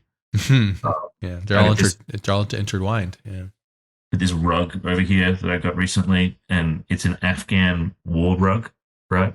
So interesting. it's I think these days it's a little bit more industrialized, but the one I've got is all predator drones. But it's basically like because what the Afghan people would do is they'd make these rugs by hand, Mm. right? And they'd make it about things that were happening. Um, and so in the Soviet invasion, they started to make rugs depicting all the Soviet forces coming into the country. And so Wow, then the Americans come in with their predator drones, and so you've got this rug, and it is a hand woven rug from an Afghan village of autonomous robot, um, remotely controlled fighter jet. Like it to me, those like intersections of wow, something very old and something very new are kind of surreal. And you go back to and Gibson's the quote, tapestry. "The future's already here, but it's just very poorly distributed." Uh, Uh, is it's this kind of thing that I find absolutely galvanizing, and mm, each of the Antibody Originals goes back mm, to some point. I see that. One of the other ones that's interesting is we call it the day the internet woke up. It's my favorite. It's absolutely incredible. I love it, and I watched it multiple times, and I've shared it a ton. So thank you for making it. It's No, awesome. thank you for sharing it. And for Yeah, me, it's like you could talk I about share it the with AI. people that are not even in our space, especially because I'm like, check this shit out. They're like, I mean, what the fuck is that? Like, yeah, yeah, it's what's fascinating to me. If you get past the technology side of it, is like, well, what would we do if suddenly someone came and made the world fair? yep. Like, fairness would be a disaster for me. You Mhm. know, like, It's on its way. Yeah, I believe yeah, it's on well, its way. Yeah. hopefully, Have you been hopefully. using the latest GPT Um, 4.0, depends. or is it allowed in Australia yet? Yeah, it's allowed here. I've used it Mm. only a little bit. My Mm. my curve with AI is that I used it a lot early on, and now it's really fallen off. Interesting. Why has it fallen off? Um, so for me, it's hard to. And what When AI were you using by I was using DALI initially, and Okay, then got into Midjourney from there. sure. Uh, These are and different. Yeah. yeah, and then eventually I got into ChatGPT, and I use ChatGPT for manipulating scripts, and I find Mhm. it quite helpful. And Yeah. it's not a good writer. I use No. Claude is actually a better writer, but it's also it's very limited. But Yeah. it can spark ideas, and can be good for feedback, and can be good as something to bounce ideas off. There's a Um, significant difference in the paid and free versions between these two as well. Yeah, that I've noticed. Yeah. yeah, so I've subscribed to as many of them Okay. as I can. Cool. Right? Just to get the whole thing, just to test it. Yeah. Yeah, decided early on that this was something I wanted to be across, and Mm. I really put a lot of thought into. And so initially, especially the visual ones, I was like, this is amazing. I didn't think I'd see this in my lifetime. Same. And it's Yeah. exciting. Yeah. And I was very frustrated that there was a lot of really anti AI sentiment in the creative community. So I Mm. was like, I understand the problems and I don't dismiss them, but guys, this is so compelling and amazing and just magical. Like we've got to embrace this. Mm. And then the sort of second order effect of it has been that me and Raoul were talking about this yesterday. Like the fact that there's this proliferation of such, in some ways, very high quality stuff, it kind of makes everything visual feel cheap now. Yes. Hmm. 'Cause Well, just it leveled everything out. yeah, and you talk about the idea of AI slop. You familiar with this frame slop? Mm-mm. AI slab. What is that? So it's basically it's a slang term for a bunch of AI stuff, right? So Mm. if like you log onto Facebook and it's just clogged with like shit that's been made in AI, Mm. that's slop, right? Okay. Or like you go into Amazon and you want to buy a book and there's like 10 self-published novels that are all generated in AI. Mm. That's slop. And Mm. slop to me has become the defining feature of the post AI era. Mm. And I think it's having a very corrosive effect on my own approach to my work, because when I come to make something, on the one hand, I can just make it in AI. If I make it in AI, it's going to look great, but it's kind of not going to be quite what I want, because like, you know, it's our version of the picture, but it's not the right version. But then to make it the old-fashioned way is just costs so much more time and money and like effort. And humans. So what's better? And I feel like the overall effect is just like I just feel a bit overwhelmed and a bit disinterested, and it's a bit dispiriting. And so I've sort of gone from, you know, 6 months ago or maybe a year ago, I was like, maybe I'll do a PhD. Maybe I'll do a PhD in like AI and creativity. And I didn't think about it for a year or 6 months. And now I'm like, I think that sounds like the worst thing possible to do that. I just don't want to. That's how fast it's happening though, right? It's going in such a rapid cycle that things are happening so fast. I think it's really unraveling. Personally, I'd love to do a deep dive with you, because I know, especially considering what you had written and the piece, the seminal piece, The Day the Internet Woke Up, touches on so many of these things that I'm fascinated about. So if you're okay with that, I'd love to do a bit of a deep dive. Because I actually had the same experiences. I had beta to these apps, and I was using Stable Diffusion, and I was using Midjourney. And the first time you use it, you're like, it's firing all the neurons, and you're going crazy, and it's addictive, and it's fucking cool because it's like the God machine. And you're like, this is fantastic.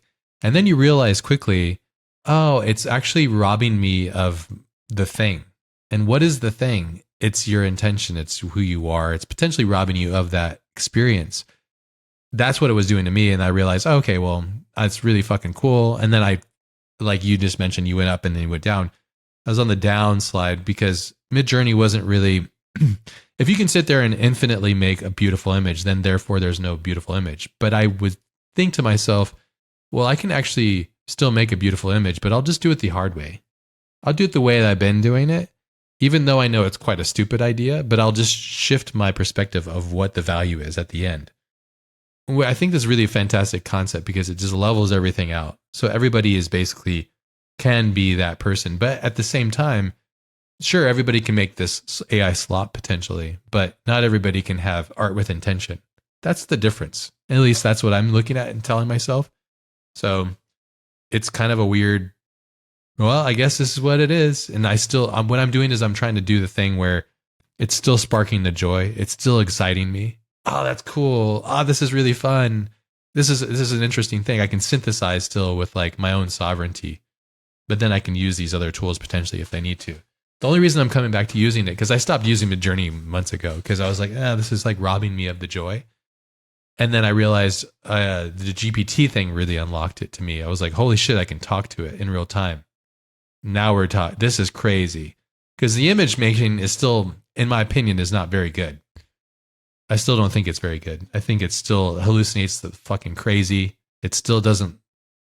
You can spend hours in these things and you can get somewhat close, but you can't get close enough, in my opinion, to what's in my head. So it's not ready for it. But the GPT talking is really fucking crazy because now it's like, it's not her. It's not the movie Her, but we're very close to it. And that all comes down to your intention as the user. How curious are you and how much intention do you have and what you're going to use this tool for, which is crazy to me. Fascinating. Really fascinating. Yeah, it's an interesting thing because, you know, like Raoul, you make stuff, right? Whereas generally my role is to ask someone to make me stuff. You know, like sure. I don't like I can make a couple of infographic-y things, but I'm not a CG artist. I can't. And so initially it was really exciting because it was the same process. I just have to be as articulate as possible, give it the right references, and instead of it taking a day, it comes back 10 minutes later. And that was really, and now I'm kind of being pulled in these two directions. And there's this one line where I am just increasingly disillusioned and increasingly bothered on an emotional level. Exactly what you're talking about, the up and the down and the wherever we're at in that journey. And there's this other part of me that is like, if we can just get controllability better, this can really help us. And I still find it is increasingly useful for our day to day, like making style frames. In some cases, I'm finding that it's just easier to make a style frame Mm. in AI than it is to do it the old fashioned way. It's always a mix. I did find it interesting. I did some experiments where I was like, it was basically Shutterstock versus Midjourney, Mm. and Shutterstock won more often than I expected. That's In cool. terms You're um, just searching the same kind of prompt and generating, and then you're just seeing the difference between it. yeah, and it had to be for a practical reason. I was building a pitch, Mm. and so it was really just like what's going to make it in. You know, it wasn't a very orderly comparison, but it was also like a very pragmatic thing of like what's going to sell my idea better. Mm. I was surprised how often Shutterstock just beat the AI, but often look. So another one that we released was Under Pressure, right? Mm-hmm. So Under Pressure was all about Mars. It was I wanted to make like a kind of working class drama set on Mars, all about the like people in the valley and the people in the hills being the executives and the people in the valley being the workers, and I like how initially you inverted that on Earth too, whereas like the other countries are on top too, which is that was good. So yeah, yeah, just a couple of little provocative things guy in like the high castle kind of concepts. Yeah, or the man in yeah, the castle. Yeah. and the initial concept was we just use stock footage of Earth, Mm. and then Rouse started playing around. And he's like, I think I can use this new tool to add stuff to the landscape really easily. Mm. And so he found a very controllable tool that you could use to add details to compositions. And I found that um, really interesting and really useful. Well, you 'Cause it have the kind of intention. You can art direct the intention, right? exactly you could So totally it was totally controllable. You could that's a totally big difference than just being like, here's a sentence, and this yeah. one's like, Yeah. well, we're playing now. We're dancing. Well, now it's doing work for us. You know, like we're making the choices about the layout and everything, The and intention. so I see Yeah. great potential there. Yeah. But I don't know how to reconcile that in the long term with this feeling of like ickiness that's emerging and that it's Hmm. like taking the fun out of it for me. Yeah. Because Well, it all comes down to what your intention is, right? That's you having a deeper conversation with yourself as to what it is that Patrick's doing when he sits at the chair. Like what am I doing today? This is my hypothesis, and I hope this is what's going to happen is this amazing tool that we're fostering and building. Our whole purpose on earth is to make this thing. It's going to be bigger and better and more powerful than all of us. It's going to be a congregation. It's going to be almost like our consciousness as it is, but supreme being of it. We make this thing and it hopefully reduces and removes all of these constraints, which is what you kind of mentioned in your film, which is it levels the playing field. There should be zero friction, suffering. All these things should just be eradicated. They're all based on human flaws, truthfully, if you think about them. It's like, I have to have everything. We create this false construct called money. I don't know if you've ever read any of Yuval's books, Homo Deus and Sapiens. He just released a new book.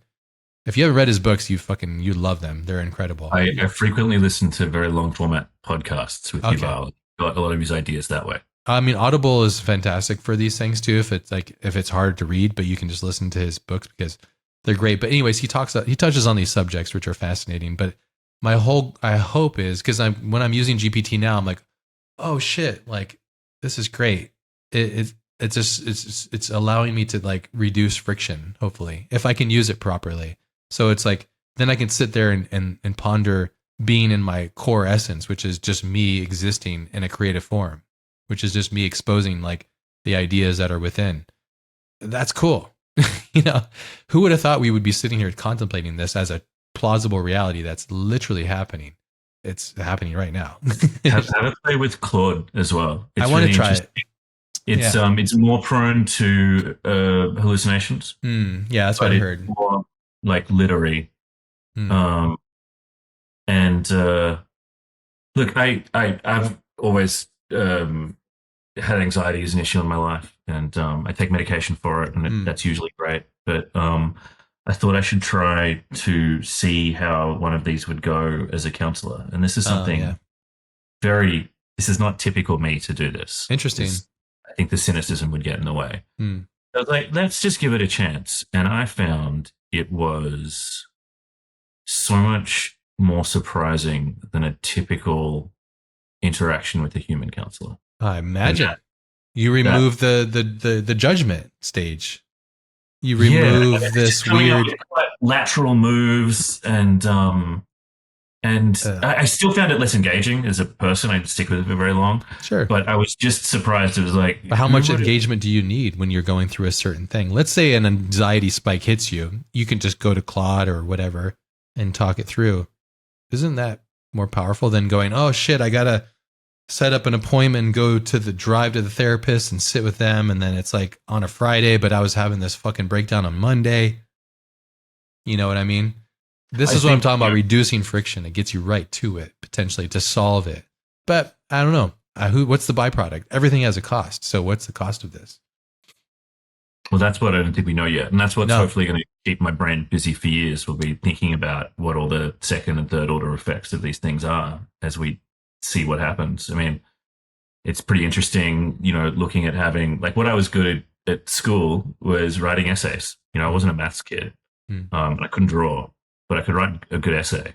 And I imagine my son will have similar skills to me. Mm. And now he's growing up in a world where essay writing is the domain of the machines. Mm. What's that going to do to education? I have no idea. Yeah. We'll find out together over the next 10 years. Yeah. Yeah. I mean, it won't be the 10 years. It'll be the rest of your existence. It's going to be an ongoing, if you, I mean, cause you're obviously saturated and you understand this whole thing from quite a close perspective because you're a user and you understand it dynamically as a creative that it evolves these ideas in your head as fantasies and fictions that you've made into stories. It's your mind has to go crazy thinking, let's talk about a decade from now.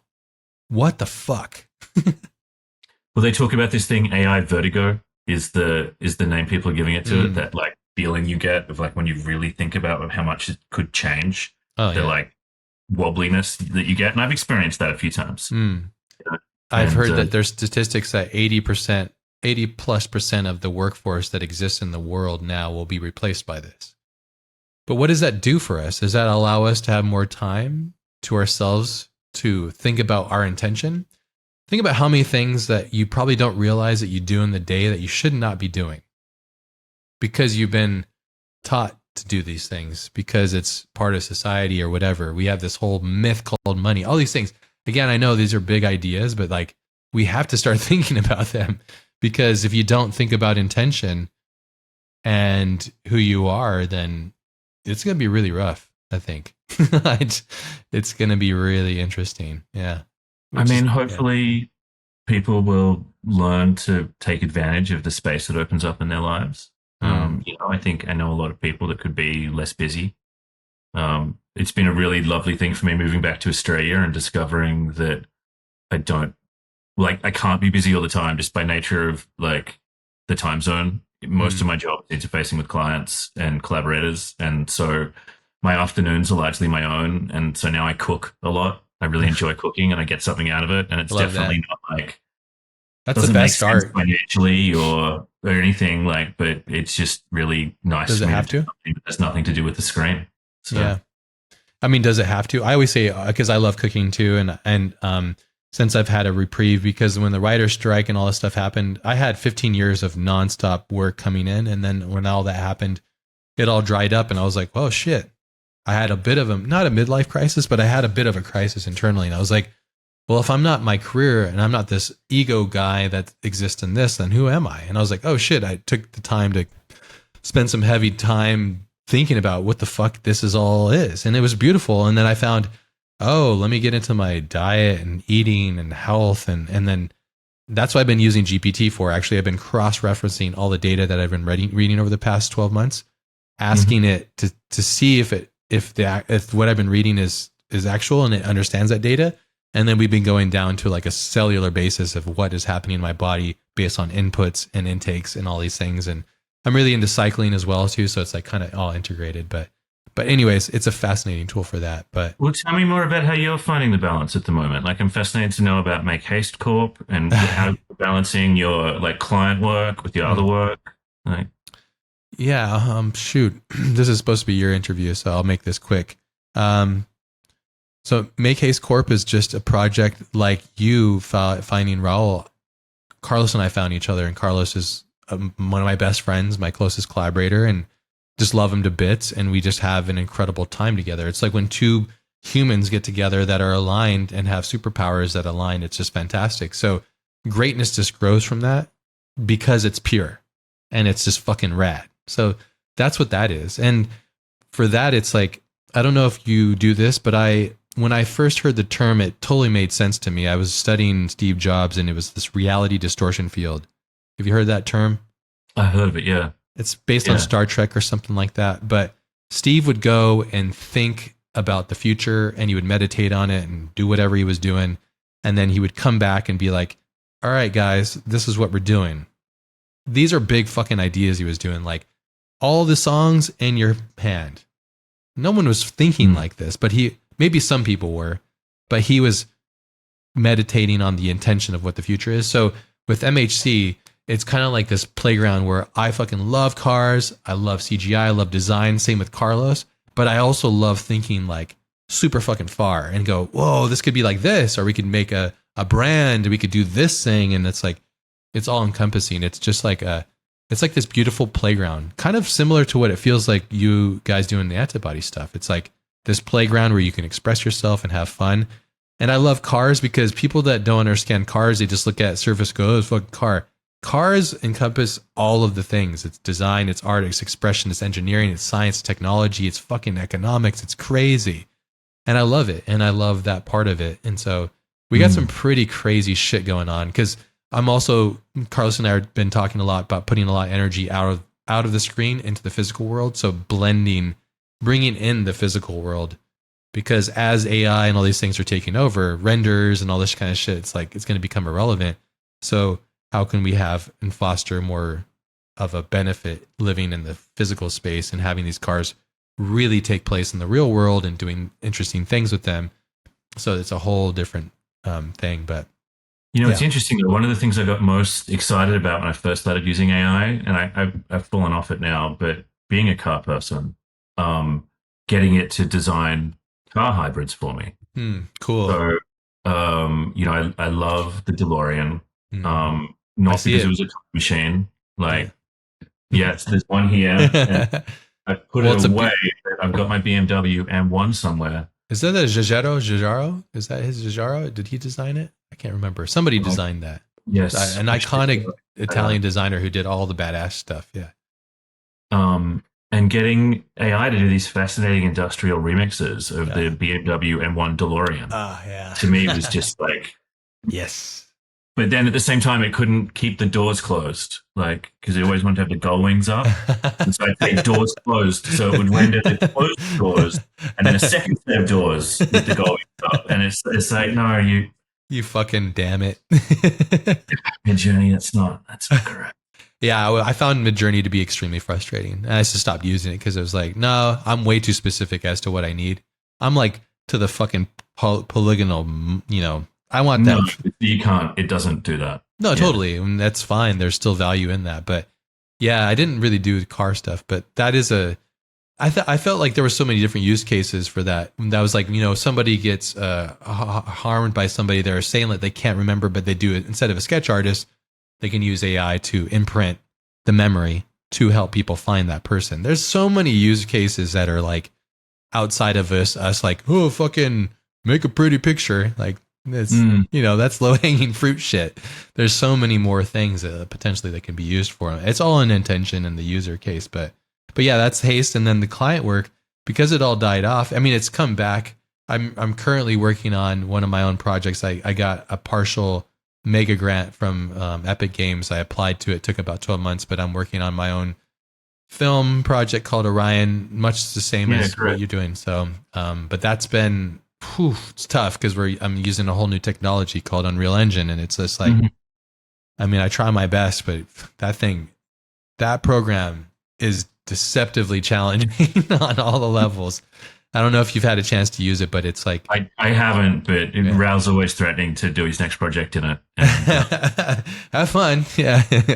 It is the most amazing program and the one that kicks you in the ass the most. If you're a maker creator, it's just so difficult because it's so deceptive, and there's always these little things, and I think I've gone into it the wrong approach. I was going into a game engine expecting a cinematic studio, and I need to look at it more like a game engine and be okay with that.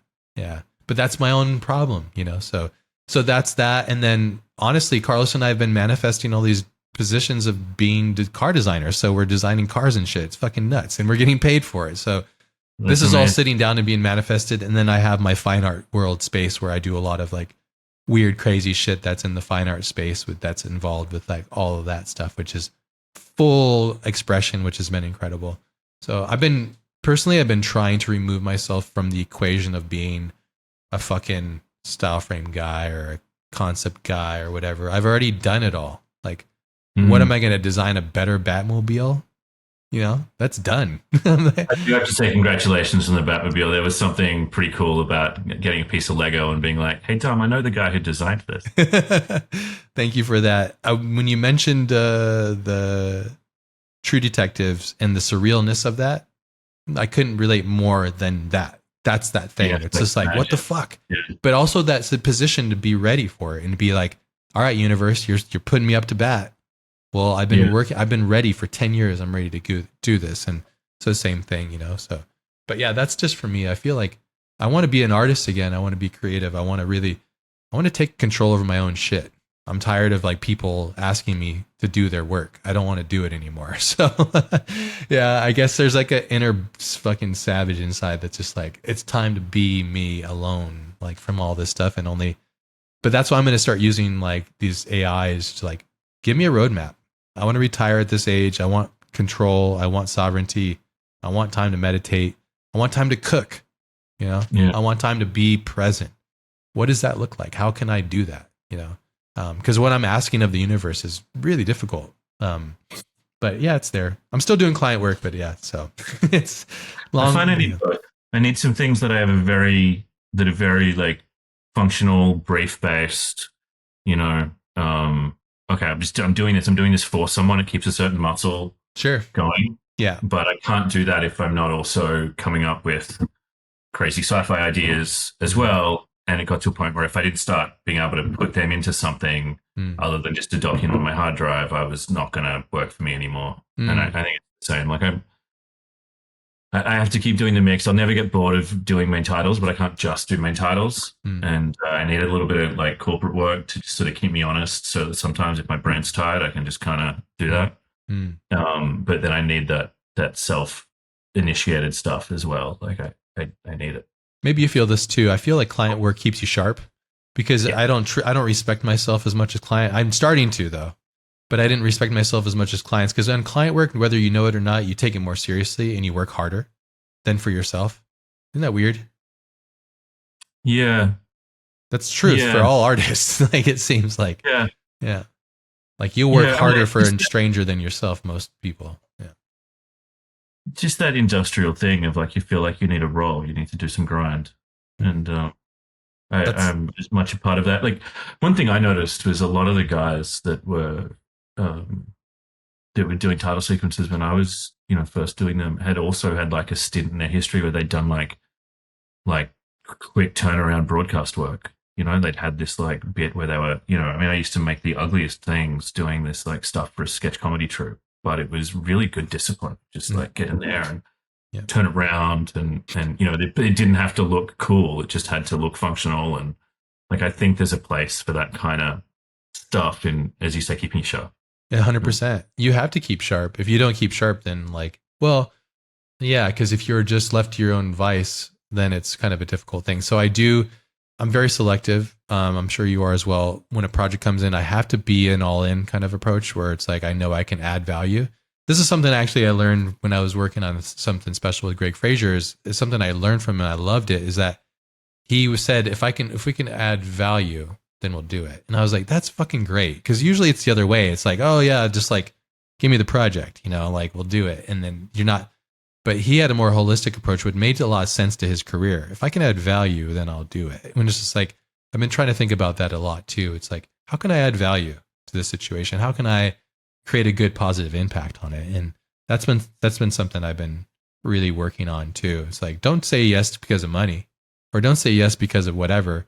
And it's not like I'm killing it, making lots of money. It's just like, well, I'm just trying to make the right choices potentially, you know, and move things around. But yeah, it's quite a process. I had a really lucky thing happen to me a couple of years ago. Me and my wife, we didn't know how we were going to afford a house. You know, so we'd been renting our whole lives. We'd moved back and forth between countries. We found this empty shell of a house, tiny, in a part of Sydney that's sort of recently gentrified.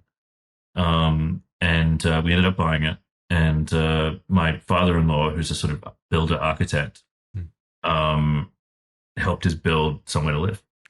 Fantastic. And, we love it, and it's your home, and it's just big enough for us. Like it's 11 feet wide. Okay, so houses in Australia are not big, and this is at the smaller end of it.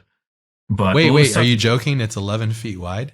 No, it's 11 feet wide. Yeah, you're seeing the full span of my house from there to there. It's very long, though. Okay. It's three stories. Okay, and long. Okay, cool. All the rooms are tiny. And when I say tiny, what I mean is that there's only the bedroom, the master bedroom is the only place you could fit a double bed. But it means there's a space for each of us. So I have my office, my wife has an office, my son has like an area for his school computer and stuff. Fantastic. But it meant that all of a sudden there wasn't this like giant thing coming in our future, this black hole of money that we had to keep getting more money to throw into the money hole. Yeah. And, you know, we have no desire to upgrade our house because my wife and my father-in-law built it almost by hand. Like, we have no need to leave here. Yeah. I don't want a better house. And we don't have anywhere. We have to park our car on the street. Okay. So I can't get a nice car because it'll just get bird shit all over it. And like, that's a bummer. If you're a car guy, that's a bummer. Yeah. It is. But then it becomes this thing of like, well, what do I need lots of money for? Like, there's a limited amount. Like, I love money. I love, you know, I'm terrible. I'm irresponsible at the grocery store, and I like buying nice things to cook. And but it was just such a nice thing. And this, I think, fed into doing the originals because it was like, well, we don't need to freak out. Like we saw the downturn as an opportunity. I will admit, by like the end of the strike, I was getting a little like, it's getting a little like, oh God, this opportunity is going long enough now. But it just meant that, you know, we could be like, okay, well, how much, instead of like, let's make as much money as we can, like, how much money do we need to make? Yeah. You know, let's make that much. That's an also important question to ask. You know, my wife and I asked my wife that 15 years ago, how much money we need to make so I can retire at this age? Because what you need to do is you need to have enough money to put into a cycle that it makes money for you. People don't teach you this shit. The fuck? Thankfully, my wife is smart. She knew this stuff. So she understood like, oh, this is how you do it. But it's a fuck ton of money. It's a lot of money if you come from nothing, which I come from nothing. So it's like, yeah. But it's a beautiful, I mean, you got to take a moment and pause at how beautiful it is that you have a beautiful home that you feel comfortable in, and you can create and build futures and memories, and like, that is yours. I mean, that's beating the odds right there. Yeah. I feel so blessed. Yeah. Like this comes back to the luck thing again. Like, you know, we've just been very blessed, and but it take time to appreciate that. And, on the daily. Yeah. Yeah. I don't know if it sounds cheesy or something, but it's no. I mean, it's a fucking.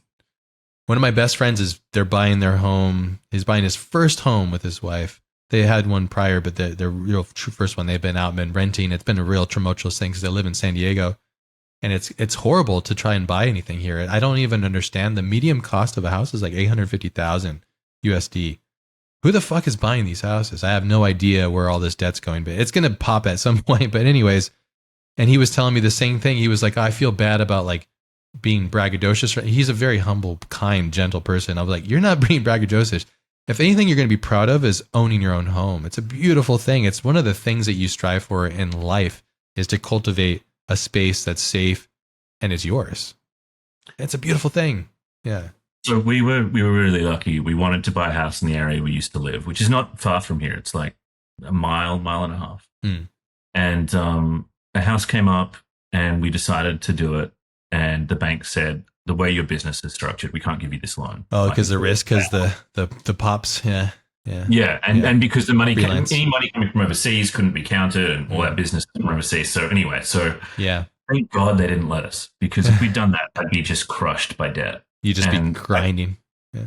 yeah, and I'd be for like the next 30 years, you know. Oh, yeah. Yeah. And so what happened was I had a tantrum, and I was like, well, let's see what we can get for half that, and I put it in. I thought I'd be looking at like apartments, kind of 50 kilometers west, Mm. and there was one little dot relatively on our side of town. And I clicked on it and I sent it to my wife as a joke. And it was this, it had no kitchen, no bathroom. Like it was literally like a bombed out shell of a house. And we showed it to my father-in-law, and he got a glint in his eye. And instead of telling us not to do it, he's like, that's my next project. I Ended up love being it. the last thing he did before effectively kind of retiring. Are you guys close, you and your father-in-law?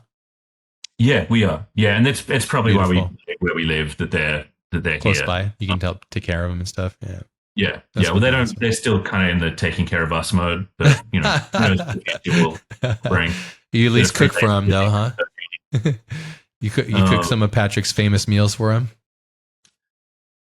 Yeah, I do. Again, I think it's more that my mother-in-law drops around with cookies and cakes, and we're like, we're lucky. Fantastic. Love that. It's also good for your son so too. It's just like that gift of not having to spend the next 30 years just being crushed to borrow, you know. I don't know how people do it. As you say, I don't know who's buying these houses. Punishing. Yeah. There's a ceiling. I feel like we're about to hit another big fucking pop again, which is a bummer, because it's like, again, you know, all of these things, if I really think about what AI potentially can do, is it could level all this stuff out. It could take all the greed out of these decisions people are obviously being greedy, and greed begets greed, and then boom, boom, boom, and all of a sudden we're here, and the middle class gets squeezed out, and we got only lower class, very low, and we got only extreme high, and that's no way to live. It's not viable. It's not a position for anybody to live and exist. And it just begets bad everything. So I was thinking this potentially is like an interesting concept. I did a deep dive into Cambodia. I didn't know about Cambodia's history. My goodness, it's I had to stop reading one of the books. It was so insane. But I was thinking about how the UN took over that country. It's the first time the United Nations took over a country and tried to like fix it from the inside out.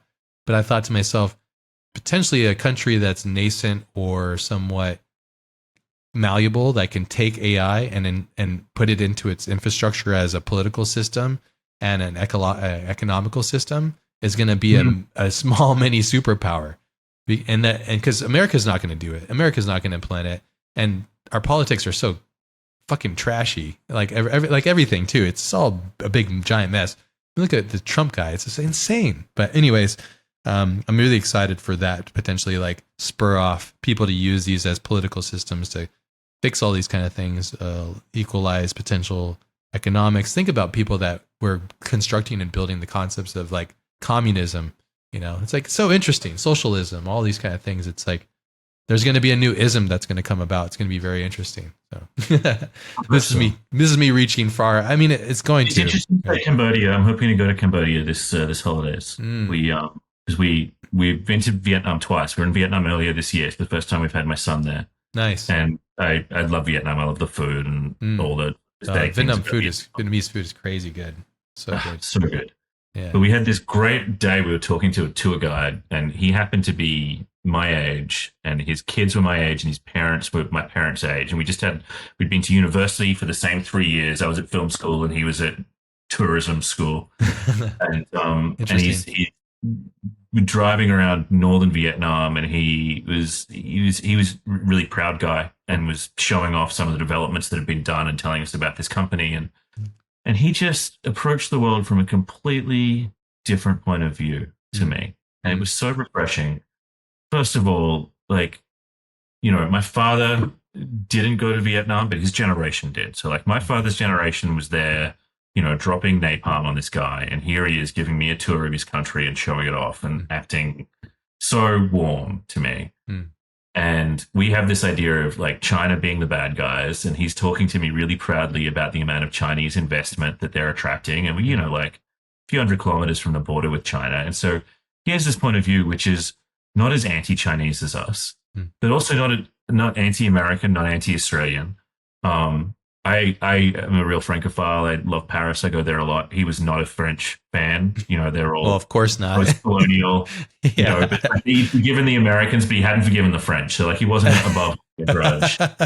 Which Well, is the this French have pretty deep ties to that area of the yeah, world. they Yeah. do. Yeah. Yeah. But he was talking about how um when like what had happened when the Chinese invaded, what had happened when the Mongols invaded, and he's living in this completely monocultural society. Mm, Like 98.5% of Vietnamese are Vietnamese, yeah. and he's part of this tribe that's been there for 5,000 years. Mm. And he's like, well, the Americans came in the 50s, but then the Mongols came in the 1500s, and these people came in the 1300s, and they've been invaded again and again and again, and they're still like positive and outward looking. And it was just Wild. so refreshing to get this take that's completely divorced from you say there's like a difference between the Wall Street Journal and the New York Times. Well, this was a completely different perspective. I love that. What a beautiful lesson he gave you too. And also Yeah, it was perspective. great. And a lot of it was just talking about the difficulty of looking after elderly parents and Mm. having 11-year-old sons who are addicted to video games. So it's completely different in other ways, like such a similar life to me. Similar, but then these differences of that's why I love traveling. And when my wife and we love traveling too, and I love experiencing and embracing new cultures and people because there's so many lessons to garner. Like you can take so much from it if you're willing to be open to it. And also if people are willing to open up to you. When we go, we usually try to learn as much of the language as possible and show that we're trying because that's the first approach. It's like if you go there like, speak English and blah, that's the worst approach. But yeah, I love it. We've found very similar friendships and we just got back from Italy and we absolutely love Italy. So it's an incredible. Yeah, Italy is fantastic. Yeah, Tuscany is like, what the fuck? Am I in a book? Yeah, I'm like in a book right now. We stayed in an apartment at this place in Tuscany, and my son got such a kick out of it. The windows of the bathroom were arrow slots that they used to fire arrows from in the Middle Ages because it was on So like the wild. wall of the town. So, It's so wild. we don't have that in Sydney, Ash. Yeah. Well, you're just like America. You have it's all quite new, Yeah. I love going back to these, like where civilization started because there's so many lessons garnered in the land. The land carries so many lessons and the people there know these deep lessons. Most of them do. And you just feel it. It just feels mature. It feels different. I'm sure everything has problems, but I mean, we love Japan. My wife's half Japanese, so we go to Japan a lot. But I'm always learning lessons from Japan, being in Japan. And I thought that same thing as you thought too, is like, I'm a huge history buff. So I always tell her, like, every time I'm so happy that we exist in the time that Japan is this Japan. Because it was just recently when it was not this Japan. It was a totally different Japan. And they were in America, I mean, even Australians, it was like they were monsters. It was like, but they're humans. So it's just crazy the perspective that shifts, It's like, we're all humans, man. Yeah. It's like we're all Japan's trying. one of those places that you go and it's just so culturally different. Oh, it's a monoculture. Yeah. Yeah. And forces you to see things in a different way, which can be so helpful to creativity, especially. Oh, man, to the creative brain, indefinitely.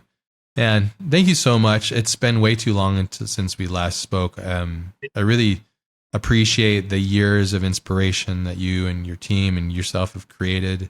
It's so awesome to learn more about you, to know that you and your wife are this super team. It's really inspiring. It's really beautiful. And I really love that you're searching and you're pushing forwards and making your art the way you're making it. It's awesome. It's super inspiring. I know it's inspiring for the rest of the design community and just creative community at large. So yeah, I'm just super stoked and I'm really happy to have spent some time with you here today. So yeah. Stoked. Thanks, Ash. Man, I feel exactly the same. Keep making those cars. I love them. They excite me every time I see a post. And all the other creative stuff you've added to the culture over the years. It's such a pleasure to, makes me feel that little bit jealous, which is always a good sign. You're like, oh man, that thing Ash made, super cool. What am I going to make next? I thought that too. Worthless. I'm useless. Quickly, let's go. I think the same thing. So this is a great, wonderful mutual friendship. Yeah. So I'm like, yes. Oh, damn it. Okay, cool. Yeah. The day the internet woke up, I was like, fuck, this is so clever and so smart and so witty. And so it does all the things and it does it in a very efficient way. And I just loved it. And I had an affinity for that one personally. So it was fantastic. I'm So really glad it connected. it hit me right there. It was fantastic. And obviously, kudos to Mr. Marks. He's an integral Yeah. part of every pixel of this stuff. Of course, he's extraordinary. The dream team. You know, we're blessed the world that you guys have found each other. So I would love to do another one with you whenever you'd like. Yeah, just let me know. I think we scratched a couple of things that I would love to dive deeper into. So we can maybe shelve it and come back in a 6 to 12 month span if you like. I only do these podcasts whenever I feel like inclined and feel like it's a complete passion project. So yeah. So if ever you want to talk about something, let me know. I'm here. Yeah, I'll be here. Let's do it again. Fantastic. Amazing. Well, thank you so much again, and looking forward to part 2. Sounds good. Thanks, Ash. See you, mate.